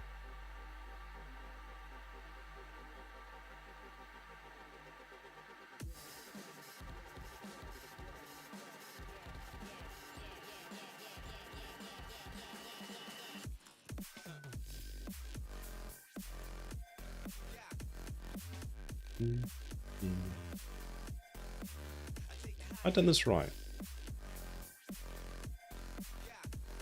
Let's reload and see.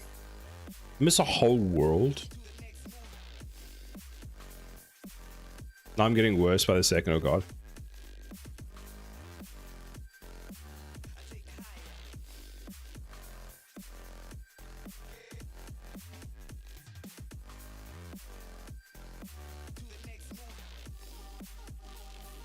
Who's complaining and why are you complaining? No declaration of enemy type. So declaration of enemy hides member class.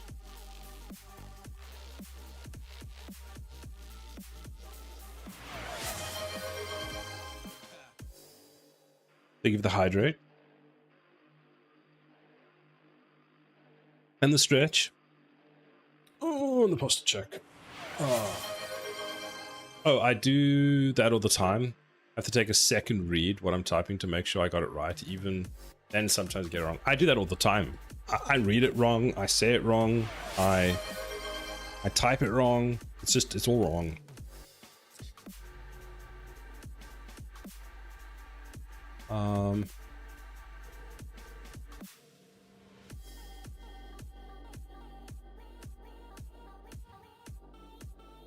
Wait, that's...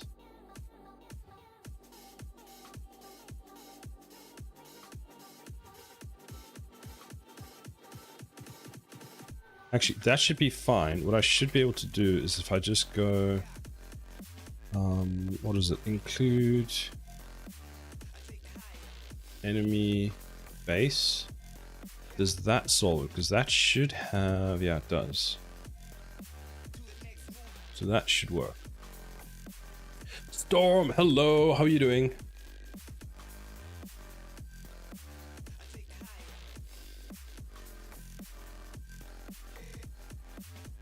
Why, Unreal? Why? Hides class member.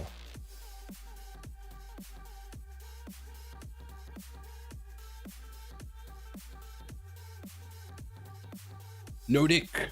Nordic. How are you doing, Nordic?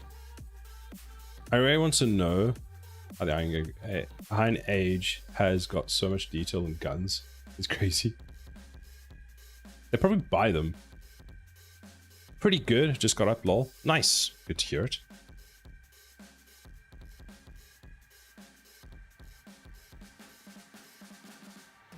Okay, are you happy now? New base. Go. There we go.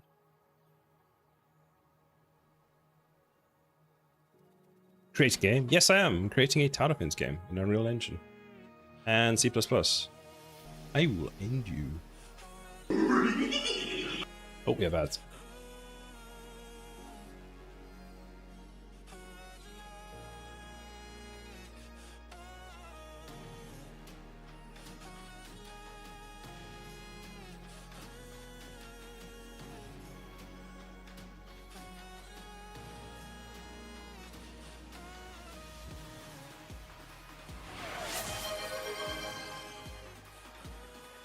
Ben, thank you very much for the subscription. I appreciate that. Thank you, Ben. That's very kind of you.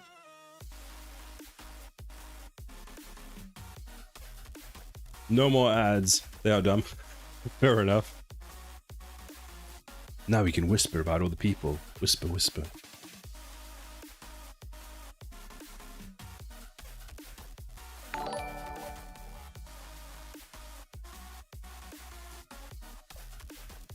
Thank you very much for the subscription on YouTube.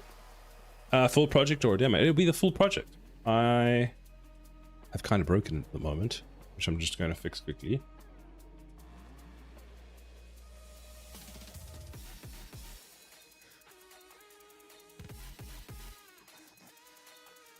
Oh, right.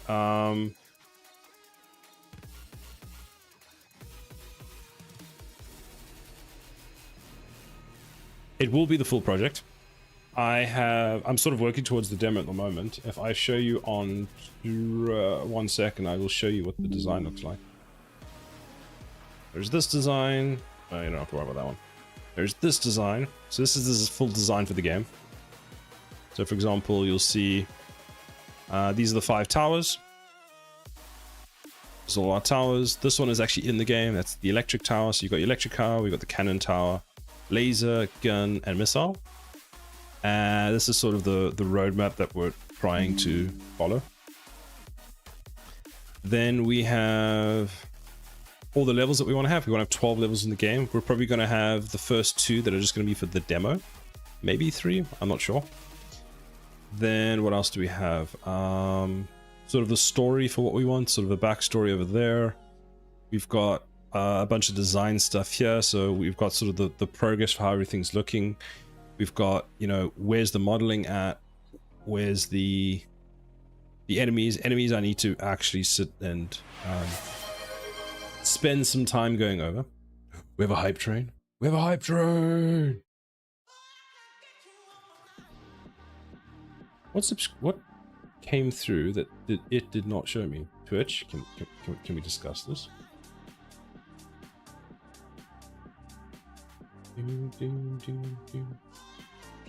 You started a hype train! Wait, did someone sub, but it didn't actually show me?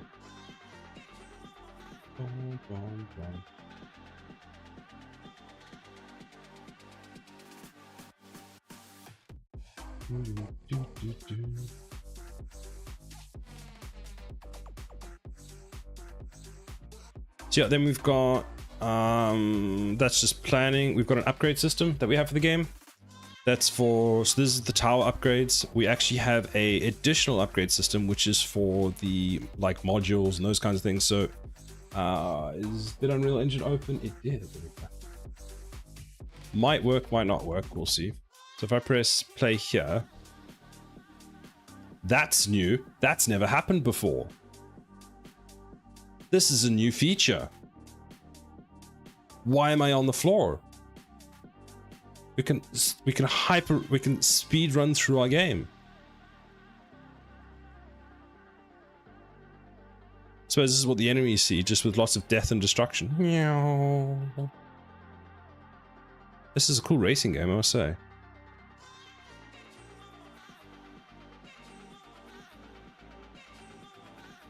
Yeah, you can look at the data cube. Is it true if I comprehend such core things as designs, architecture, passion, object-oriented programming, and other ones, the only thing left to do is learn specific or practical languages such as syntax or labia? Somewhat, but the problem with learning all those design patterns, architecture, and all that kind of stuff is you need to know how to incorporate all of them. So it's one thing knowing how they work, but actually having the experience where you've incorporated them. So it's usually better. That's why you sort of start with a language and then create stuff with it, so you understand the full picture for how it works. So Nikita, is there a particular language you're wanting to learn, or a particular industry you're wanting to go in? Because often that dictates a lot of what language to start with. OMD is so good. It's very realistic. Thank you. I have no idea how we've managed to break our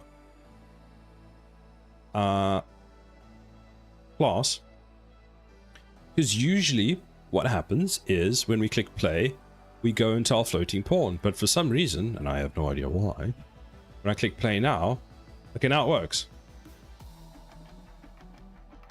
So this is one of the problems with game dev, or just dev in general, is sometimes for no reason things just don't work the same.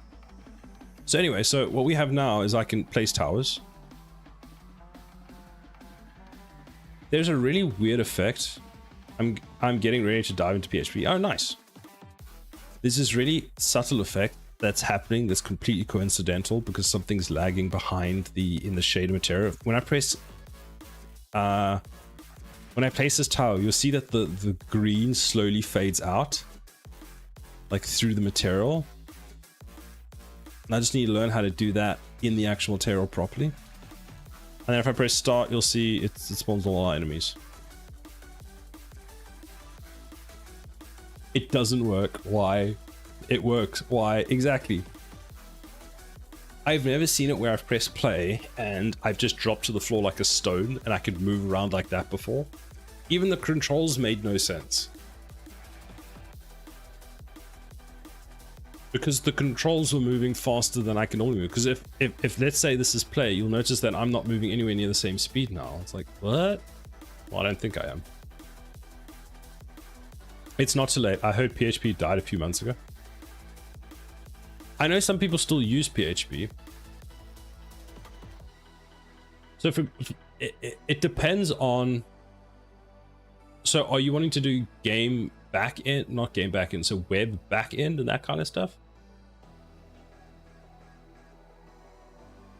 That's why you just have to get it to work and ship it before it breaks. True. I need to ship it now then, because I have no idea why that broke. In the 108 streams that I've had, I've never had it where I've just dropped out of the sky like a stone.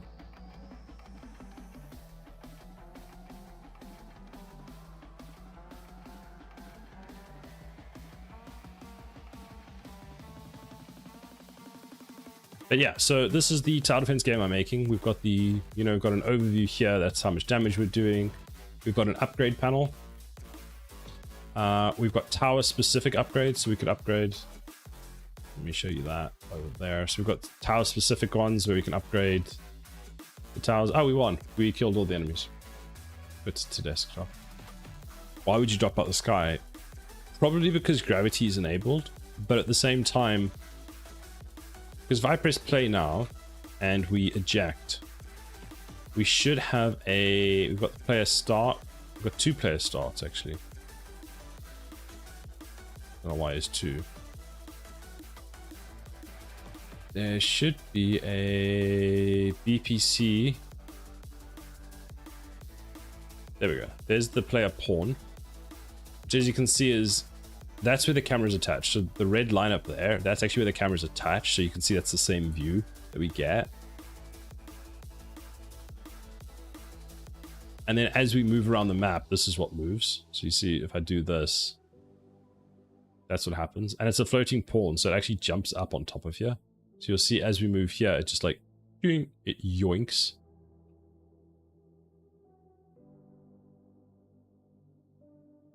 This is why it looks so weird. Oh my god, easy. Get good enemies. I mean, GG. True. wouldn't it be better if you made a story-driven game compared to survival? So you've got story-driven games, but in the tower defense genre, you usually, from what I've seen, is you've got more of the defense is the core aspect, and the story is almost secondary for the most part. At least that's how I've seen it. Or at least in all the tower defense games that I've played, I've never really followed the story as much as I've followed the I'm trying to defend something, which is this data cube over here. So it's dependent on what you're wanting to do. I think for this type of game, it makes sense to do story in a tower defense game.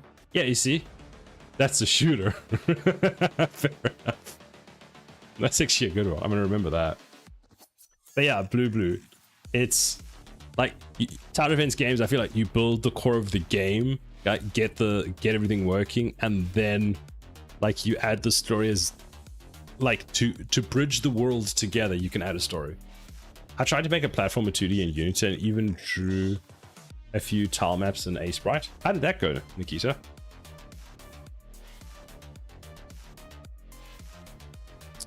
Where is okay? So. And also that's the player pawns. That's where we actually start when we start building. Because I'm just thinking to myself, like, you've got Elemental TD, and I have no idea what that story is about. Because there's literally random cows. There's a level that has cows that you have to kill before they get to the end. Sanctum is a lot like that, where you have a story. It's almost skippable. I've played Sanctum. I have no idea what the story was. It was place towers, defend, and that's it.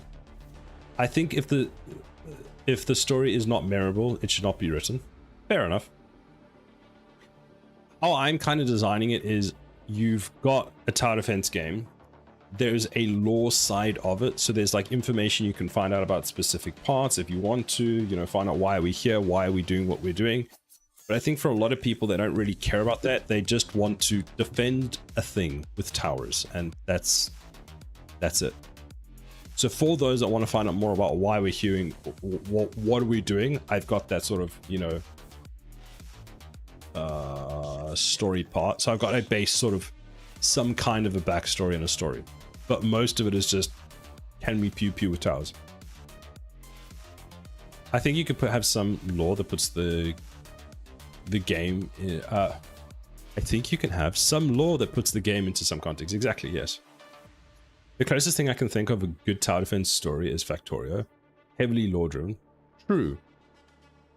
I can get where you're coming from that. It didn't go well. I didn't know how to keep my code clean in a applied OOP within Unity concept. That's why you almost need to not like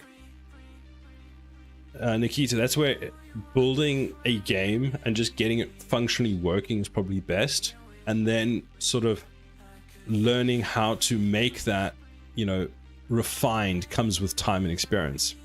Like on your first iteration, and if it's the first time you're making a game, you're not gonna be able to do that. I mean, if you look at my project is just a hot mess of things all over the place. But the story there is as abstract as Minecraft. Actually, I don't even know what the story for Minecraft is. Like, me playing Minecraft to me is make a mine in the ground, diggy, and that's it. Like, I know you can fight an ender dragon and you can go into the nether and all that kind of stuff, but it's not the core of why I play Minecraft. You'll be lucky if the first project is something even worth keeping. That's also true, yes. I think this is about my 4th or 5th game I've made now. This is the most ambitious project I've made, for sure, but yeah. The games have a lot of lore, but the story... The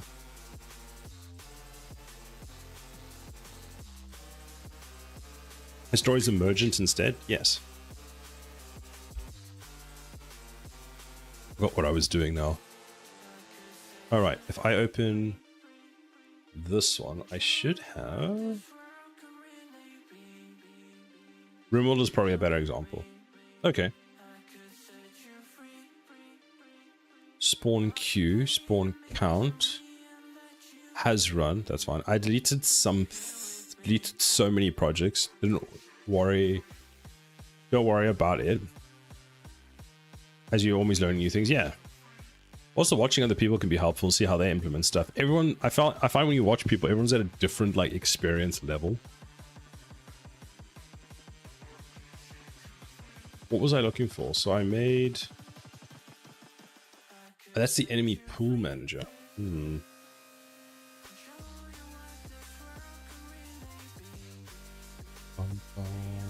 Enemy manager.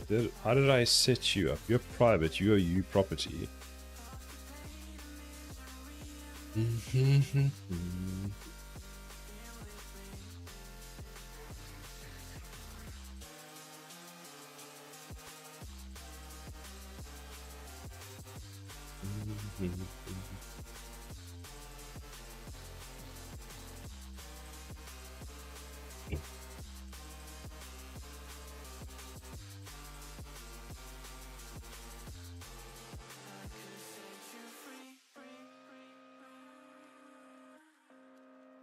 I was scared to continue developing the game because of constant growth of noodle code or character movement and animation. That's kind of what lands up happening, or at least sort of what happens, is then maybe that's at the point where you start sort of Googling and asking about how to better maintain a project of that size, because a small project versus one that starts sort of scaling up can be handled in very different ways. And I think that's when the architecture starts becoming more and more important, is when you need to scale up the project as well. And prevent, you know, all the growth of noodles.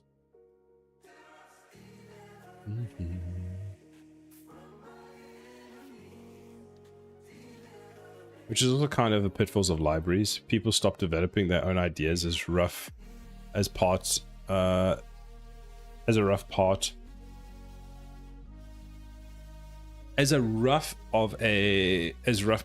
of that can be.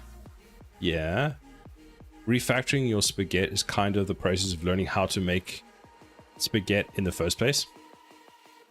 Actually, that's a good thing, which you could do, Nikita, is, you know, go through, have a look at how can you refactor it, make it better. The amount of times I've landed up refactoring things, it's the age-old thing of sort of a developer is how many times have you refactored your code instead of making progress moving forward. A good idea is to make a system which can be applied to many different future projects. That way you can save yourself a lot of time in the future. That could also work, yeah. My rhythm game was a mess. Was a pasta bowl of the longest time. I mean, there's still parts of this that are just a complete mess, but then when you write newer code, you're always trying to improve on your previous code. So I kind of have the chicken and the egg situation at the moment with this piece, where if we look at it, I've got all of this that I need to do, maybe bar the top piece, but where we've got the multi-spawn manager, we've got, which consists of the enemy pool manager, the enemy manager, which in turn are just their own entities, but they actually heavily rely on the wave system or wave manager, whatever you want to call it. But yeah.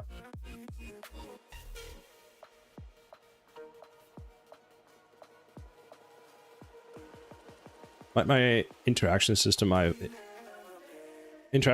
made will work on many different kinds of 3D personal games. It's not bespoke for anything the game I'm making. Yeah. I like Primogen's take on it, which is that you'll hate your own code 6 months after you write it. I think that's actually very true.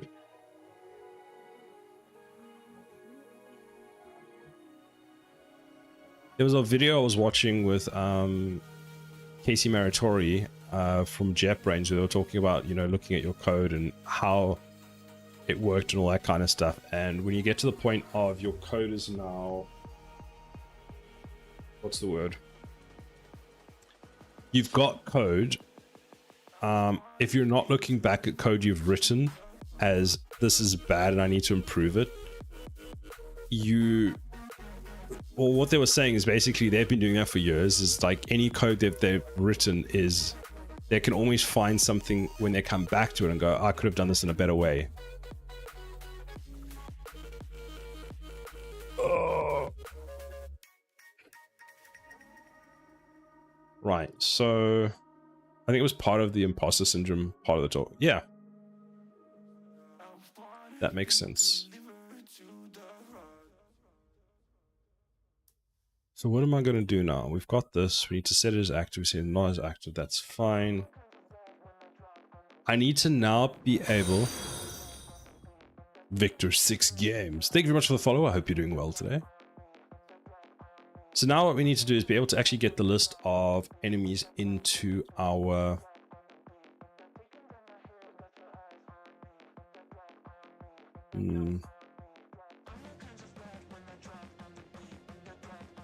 We need to get the list of enemies that we can spawn. So we need to create a type array, maybe in the enemy manager, that then passes that into the spawn manager. At least he's using that as an example of why imposter syndrome isn't that big of a deal, because you'll always be worse now than you can be in the future. I get that. Is the AI creating or helping imposter syndrome? I don't know.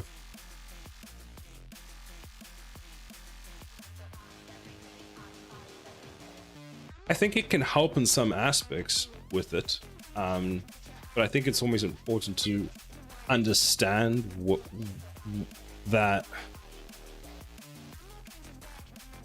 it. I don't even know how to explain it with imposter syndrome.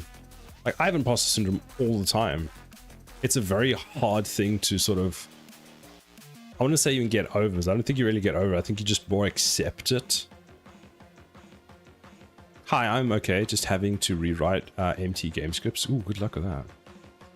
I think it's important to understand you have to do it bad to be able to make it better. You can't just make it better. You have to go through the process. Yes, you do have to go through the process. It's one of those things where you almost need to, like you've said, Ben, you kind of have to do it bad so you know why it's bad.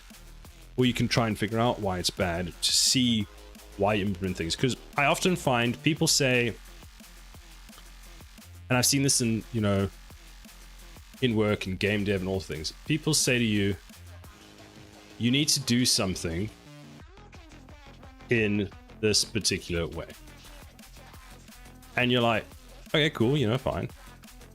And sometimes it's not always apparent why. Like they just come to you and say, do this A, B, Z. And you're like, okay, fine.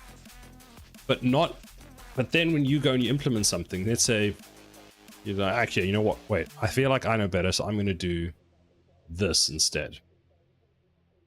Let's do that. And you implement something like that. And not in doing that, you suddenly, you try it out, you develop it, you play around with it, and you suddenly realize, okay, well, there's something wrong here. I see the problem. That is why they're telling me to do it in this particular way. This is a very broad analogy. Like, yeah. I don't even think that imposter syndrome that's imposter syndrome to identify that you're not as you could be. I genuinely agree with Jay Bowell that in cases of genuine imposter syndrome, the person really isn't qualified to be in the position they are. As good as you could be. Okay. I know that this is because I've spent countless hours looking at blueprints, like how can I make this better? And I have nothing there to make better yet. Get to working, then make it better. I find that I'll write code, I'll think it's fine. I'm like with all my systems, but it's not until I start implementing other parts of it that I realize where the flaws are. And it's one of those things where I know for myself, if I'd maybe just taken a bit more time to plan out what I'm trying to do, I'll start seeing those pitfalls.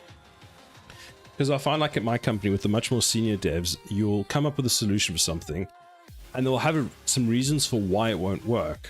And it's not until you realize that there's this entire piece that you're forgetting that needs to interact with it, and the way it needs to sort of be processed and at what time it needs to be processed, that you realize that there are these sets of issues with your solution. But also sometimes you have places that are stuck in the old ways of doing things and won't change to something better because they do it in that way they always have and don't want to do it. I've seen that before, and I've seen how that can be very detrimental.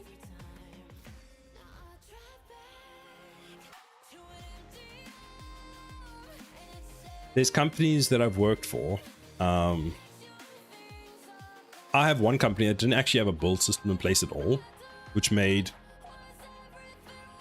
the way that they did stuff very archaic in the sense that, like, in modern times, especially in business, you've got build servers that handle the building of your stuff to the point of almost distributing it for you. You've got, continuous integration pipelines, and the benefits of it, especially when you've got a certain number of devs, I think completely outweighs the performance or the reasoning for why they didn't want to do it. And it was kind of that their system works and they don't want change. That's a universal constant. It's only when shit gets absolutely out of hand that they're willing to change. We had shit go completely out of hand and they still didn't want to change. They're like, no, our system works. It's like, it doesn't work. What do you mean it works? We can clearly see it doesn't work. Like, I'm doing this sort of very small project, right? And I have a TeamCity build server setup, and you're like, it's unnecessary. Yes, it's completely unnecessary. But I like knowing how those things work, and because it's a personal project, I can go and get myself a TeamCity build server set up, play around with it. The advantage that I have for that is with how I've got it set up. If I commit some code, that's fine. When the server does the nightly, or I think it actually the moment will do it nightly, but only if there's new changes, it'll go and build my latest changes and make a new build for me. If I've done something that I haven't realized, because this is what often happens, is I'll commit some code and it's fine, or I think it's fine, but then the build that isn't able to actually package the game, I know, okay, I need to now look at something, because what I'm trying to do is have the game always at a point where I can pull the latest binary out or the latest executable and try it out and see what is the state that my game is in.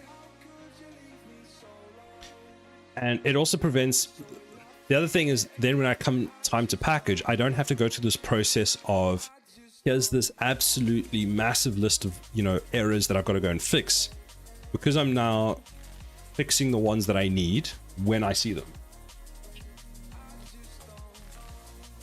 And then by a lot of damage has been done, and it's a nightmare to try and fix it. Better to restart from scratch in many cases, even when they warn from the start. Yep. It's like, we'll fix it later. People who do things like that put negative numbers in inventory systems, and a year later, after not fixing it, they panic. Yeah.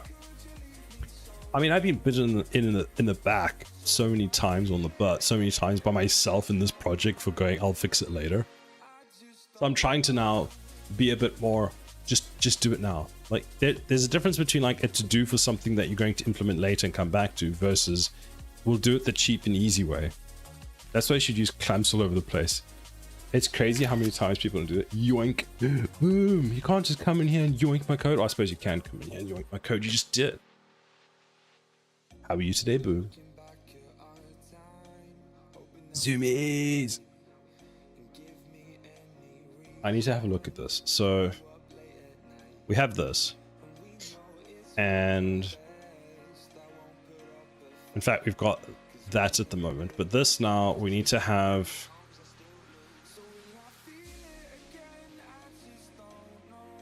We need to get the list of enemies that we can spawn.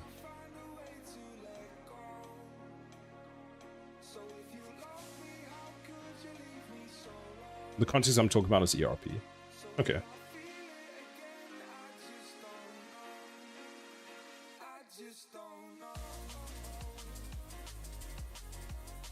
This is why I don't stream as boom, can't yoink all my spaghetti. That's fair. I get that. Hey, Crimson. You should stream a bit. The people in charge thought it would be a foot gun to have a negative number of consumables that are not regularly placed. Why? When has that ever been a good idea? Okay, so I can make that smaller. We've done...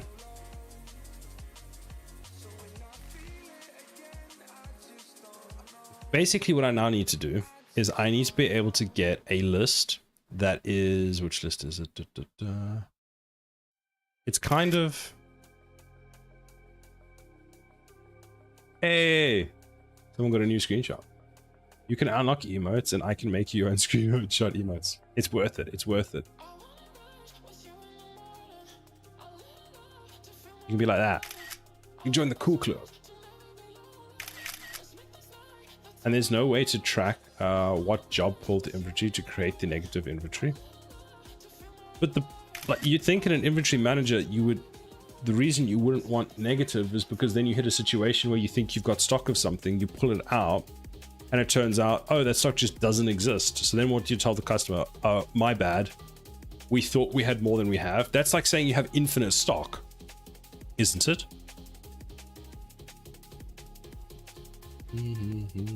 We've got...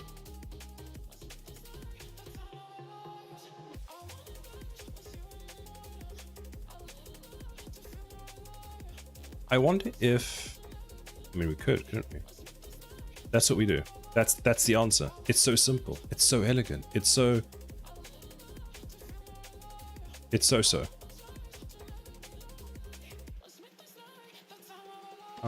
Yeah, you're gonna go here. Actually, you're gonna go here, like that. You're gonna be deleted. You're gonna get deleted. Yoink! Actually, we can put you... Yeah, that's fine. You're going to be yoinked at the bottom like that. You're going to go over there. You're going to have an extra line. Then we're going to go U property, edit anyway, blueprint read write, and this is going to be that array that we wanted, or the map. So let's create a map, which is... Because what I need is...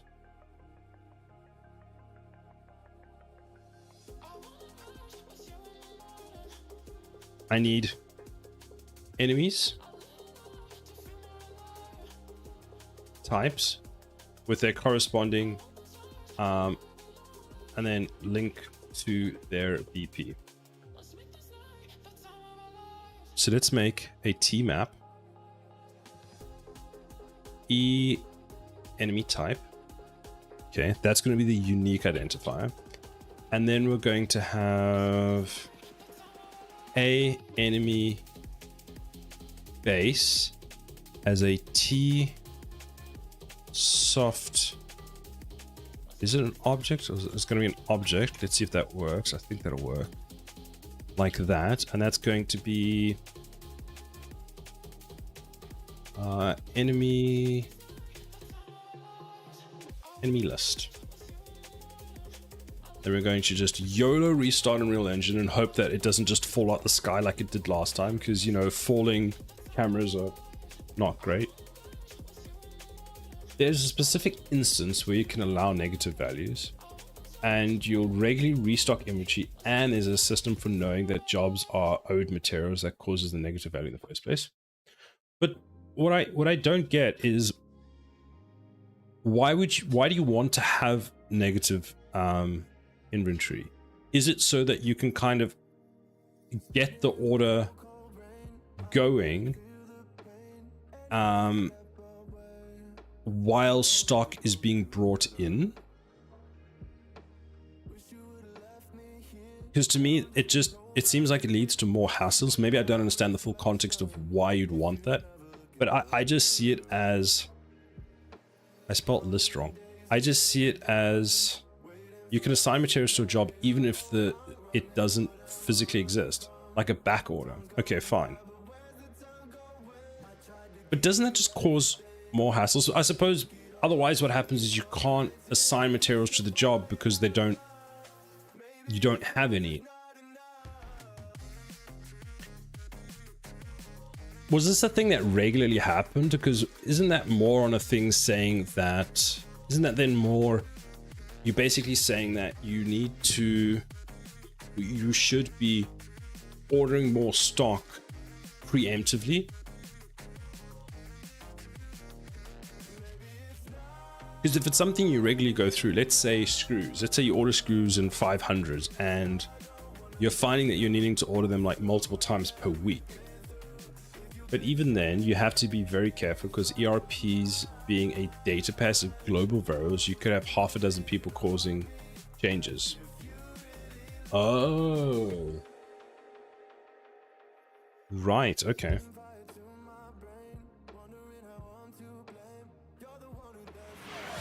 It's hydrate time! Thank you for the hydrate.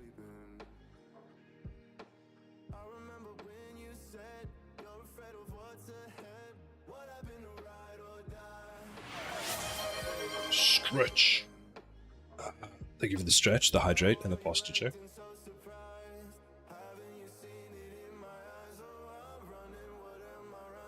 Spawn count enemy, full location, we don't care about that. Enemy lists, yes, enemy lists. So we go A, and then can I want BP. No, that's not gonna work. So if I do this, let's change that.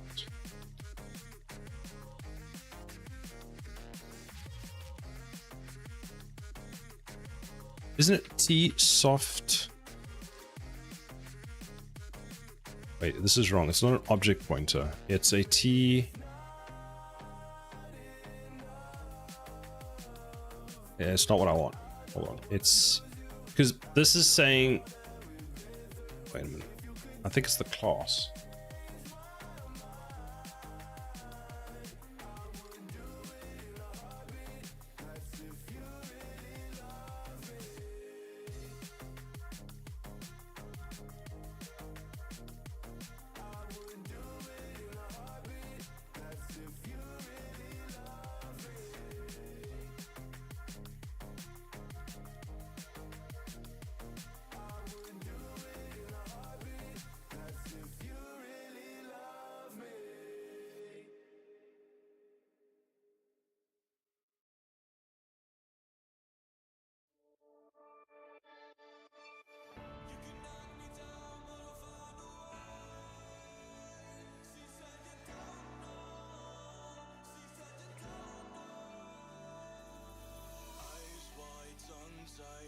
I'm talking about something like a rolling image system where you constantly have more material coming in. Okay.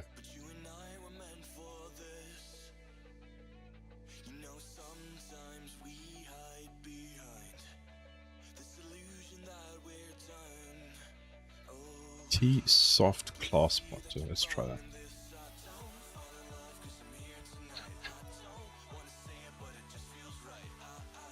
What I will do is inside of this, we will go in begin play. If this dot, actually we don't want that. We want is empty. Is empty. Da, da, da. UE log temp. Warning. Text is basically none of these both of this relies on this. So here we would go UE log temp text, no enemies set in the spawn list, let's call it that. Then what we will do is inside here we'll need to tell it, give it the spawn list, like that. So now if we go back to the blueprints, this one, we should be able to just go compile, save, in here, and we should have this. So we go enemy A is going to be BP base enemy. What is the difference between... Oh, that's boss. One's called base, one's called boss. So compile and save. Now if I press play, it should not throw an error, but that's because we forgot to actually build it. Failed to load cursor using common UI without a common game viewpoint client derived from viewpoint client. Common UI routinely will not function correctly. I don't know that.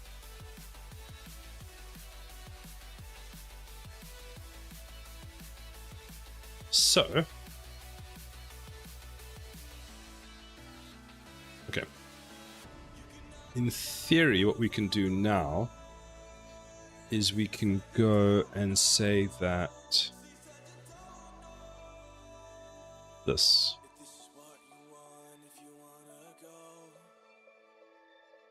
Like that.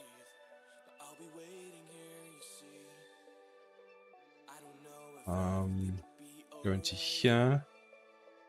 We're gonna hold that. Actually, isn't that the same? No, we'll do that. And here we'll go U function. And we'll say set enemy list. And that'll take this enemy list. And what we'll do is we'll go like this. Call this value. And we'll go enemy list is equal to value. Has to have a return function, so we'll call it void because we don't actually want to return anything. Now,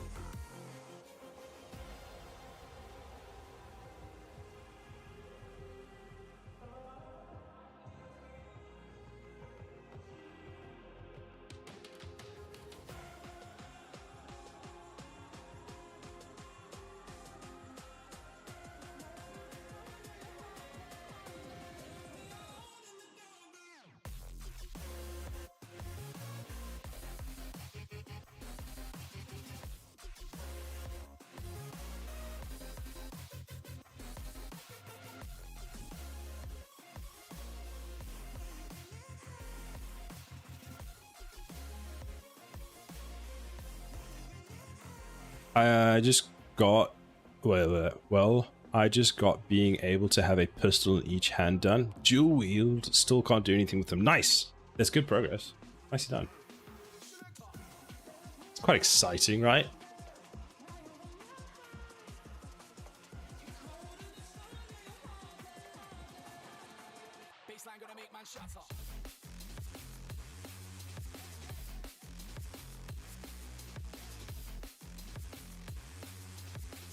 Just stand there and make the gun noises with your mouse. Actually, that would be pretty cool.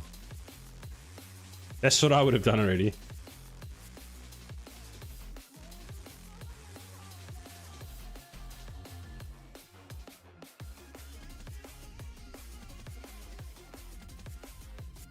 If you had a gun, you could only shoot if you made the correct sound with your mic.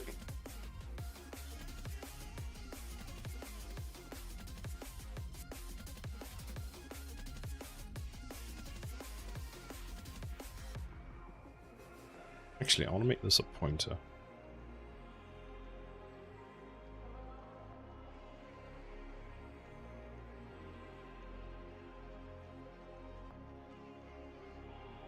Oh, can't do that. Fine, whatever. Text gets copied. It's passed by const, the ref. There we go. That's fine. So now what we should have is inside the enemy manager over here, we initialize the pool, which does nothing. Then, actually, maybe an initialized pool we pass this in. Nah, whatever. Then this will call set enemy list, and this will be enemy list, which gets passed in like that. Then we can initialize the pool. If and this. dot is empty and is false. I mean, if you have guns in your game, being able to dual wield certain ones is essential just for the cool fact alone. True, and pistols is a good one. Are you gonna have dual shotguns? Pew, pew, pew, pew. See, I'm already making the sounds for you.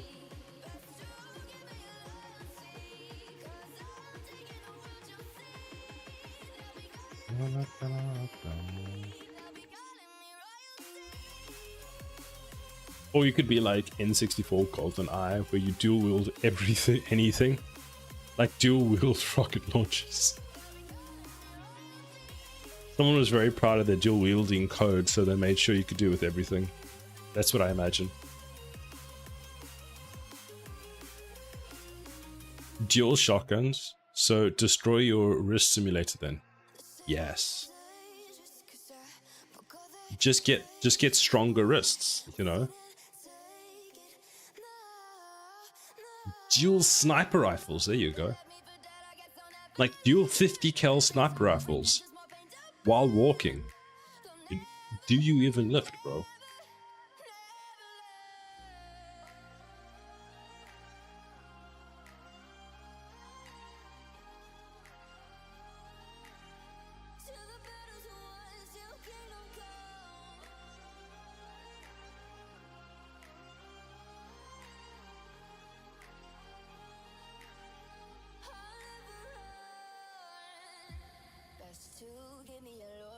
How do you get something out of a map? Dot and I can't remember actually. How does a map work? Key. So it does use a key. Is it like this? Dot key. Find keys, get keys, generate. Get. Return a map pair by identify thing. Nope. Can you not just do this? So E enemy type colon colon enemy A. There we go. Sila! Sukilos! Damn. Hey, look, it's the other guy. The otter guy.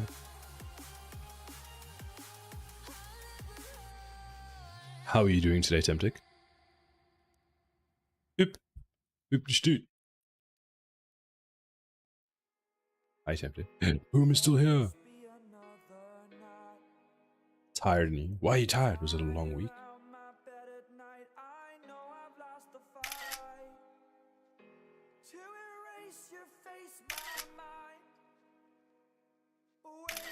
I stayed up until like 2 AM. Oh no, what were you doing? Were you coding? You working your little hands off there coding on your game? Progress. Oh, work thing? Ah, like work. Yeah. Ah, it's looking pretty cool, Ben. Nicely done. Rip Temptic's fingies.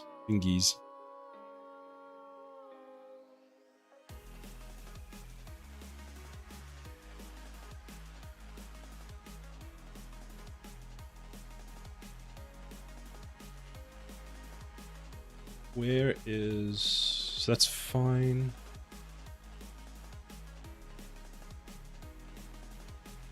Oh wait, I was looking for something. I need to find a piece of code.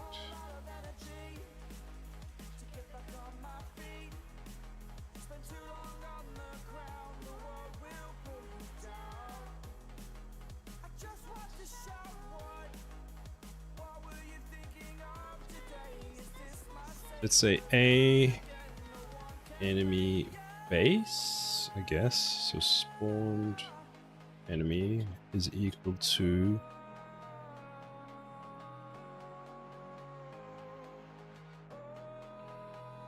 get. Wait, can I just type in world? No, I need to call get world spawn actor. U class we want to spawn is enemy to spawn. Then I guess we can just go like this, and then go like this, and then go like this. Does that work? Nope.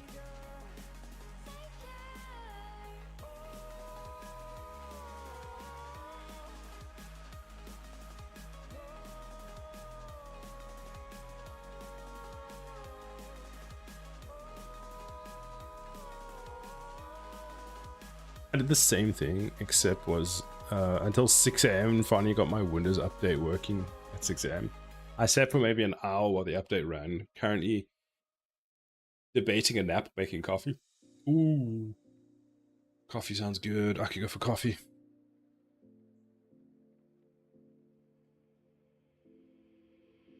Take a moment right here, feeling like it's out here. Oh, whoops.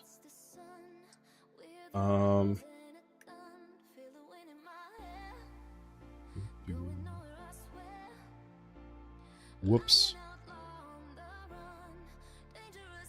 Enemy equals load. Would I load this synchronously? Yeah.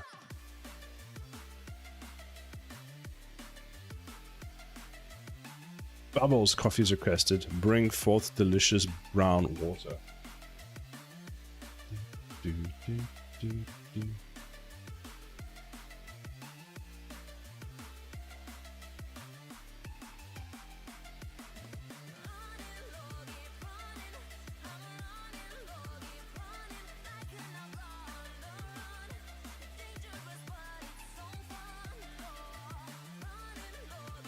Gigalurk caffeine addict activities.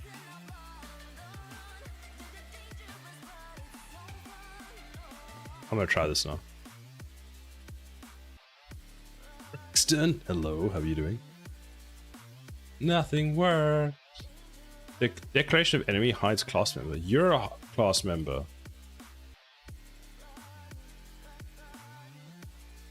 Okay, fair. Enemy loaded. How about that? Ba, ba, ba, ba, ba. Tell Sada to make me some, please. Thanks. God damn it. I'm not even sure what I'm doing with myself today, not gonna lie. When you get your sleep, I find like when my sleep schedule gets hectically not violated, it's the wrong word, messed up or out of whack, or I don't know, insert word for not normal. I find it the next day I'm just like a waste. Hey Sada, the wife requests delicious brown water. Snap snap. How dare? How dare? How dare? There's an ad break soon. I need to see if my spawning even works. Do I even have the capability of spawning from a blueprint?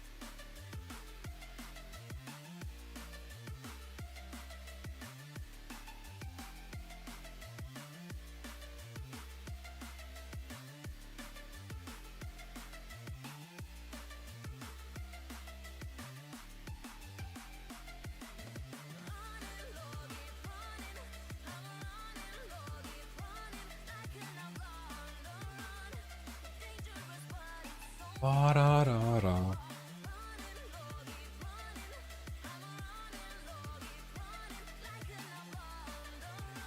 By the way, you never answered the main question I was asking the other day. Did you ever get audio out of the engine?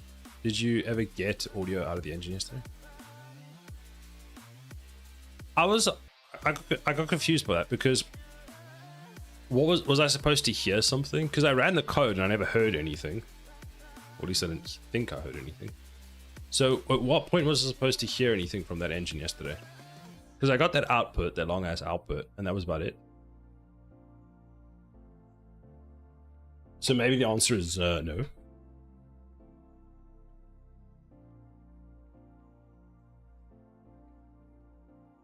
I can try again today. If it would have played during the time when it was saying event called. Ah, yeah. Then I didn't hear anything, but my volume was kind of low. I can try again. I have to tinker with it some more. Fair. So let's disable this. Spawn the enemies. Tick. Don't even tick them. Don't even build the pool. Yeah, that's fine. Compile, save. Play. That is very angry. Like, I have never seen Unreal as angry with me before. Why are you so angry with me? Okay. You got the soft object pointer. Yes. Did you get the enemy loaded? Yes. Spawned enemy. We get the loaded enemy, which is that one over there. Is it cooked? No, apparently not. It's not cooked, so it's good. So what error are you complaining about then, Unreal? Oh, you're just mad. Are you just mad?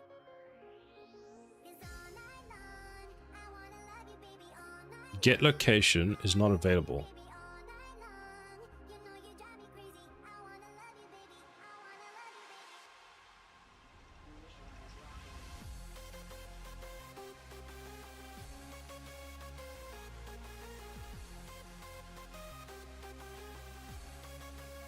Oh, how many times has this been called?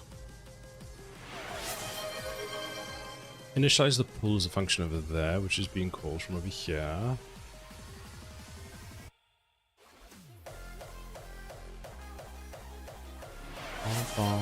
UE is mad that you're not making coffee for your beautiful wife.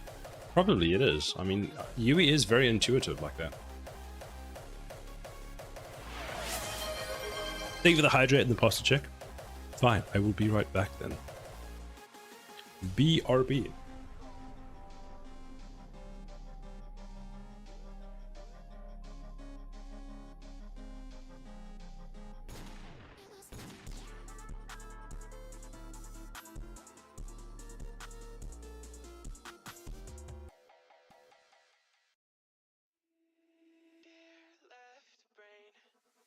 Don't say we can't, oh, just don't say another word. These thoughts you've imagined aren't real, aren't adding up. You fetched your nowhere, all from another world. Your logic's impaired, your full picture is cropped. 'Cause we both know one day they're just gonna try again. Without doubts, might say if all's gonna mend. We both know that one day the sun's gonna rise again. So don't pout for our sake, 'cause this ain't the end.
turned. Does everyone have their caffeine? Does everyone got their caffeine? What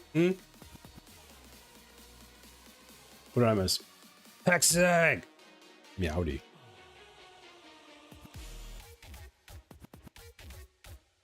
Boom. Uncaffeined. Braxton, this is your moment. This is your time. I'm even having one with some, just a touch of salt.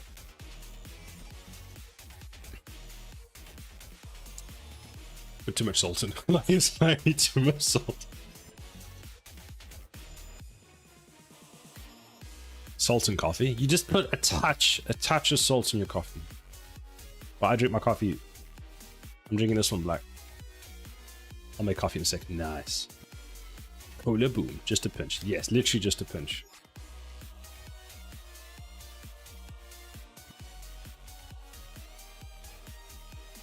Ah, it's so good. Okay, now I need to figure out why my Unreal Engine is on fire. What does it give you? It slightly removes the bitterness.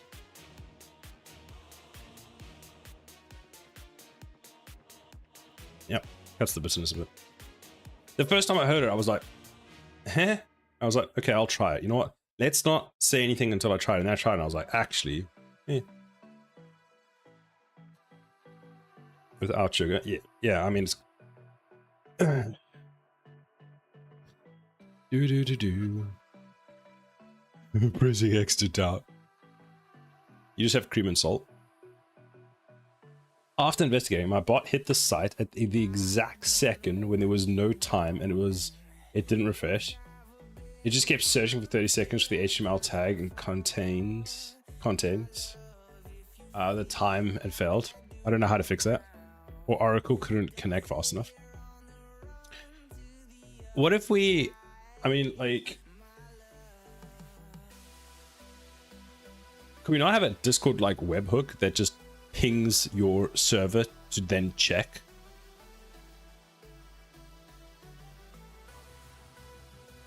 That not work? Or if it fails, then it just, you know, sleeps for a certain amount of time and then tries again. I started doing that because I didn't want sugar in my coffee anymore. I stopped having sugar in my coffee quite a few years ago now. It was initially quite hard. So we've got all of this. We create this pool manager. We initialize the thing.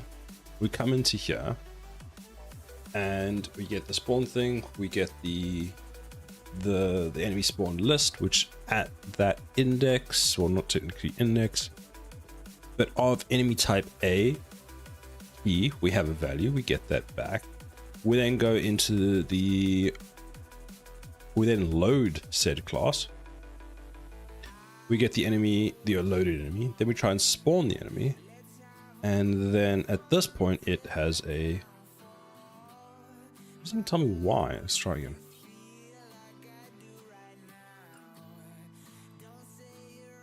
Oh, Oracle couldn't connect faster. I'm going to try, but I got a bit busy. A try catch or something else. Yeah, try catch and have at least 3 times a chance to send off nothing. It says it's broken. Fair enough. You not send a message to a different channel if it like fails. Is that possible? Like we just create a different channel for the bot, and the bot goes, "Yo, I'm broken." Yeah, I get that, being sort of busy.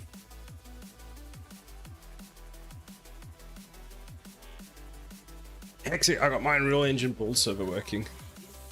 It finally worked for the first time today, like successfully built. But funny enough, half the issues I was having wasn't even with Unreal Engine building. It was with Team City is set up in such a way that it had too many artifacts and the size of the files was too big and some other stuff. I was like, whoops. My bad.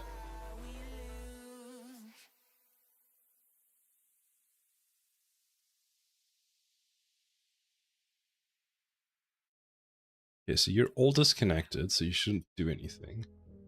So if I press play now, we get the pool manager, which exists. Good. The enemy list is not empty. So we step over that.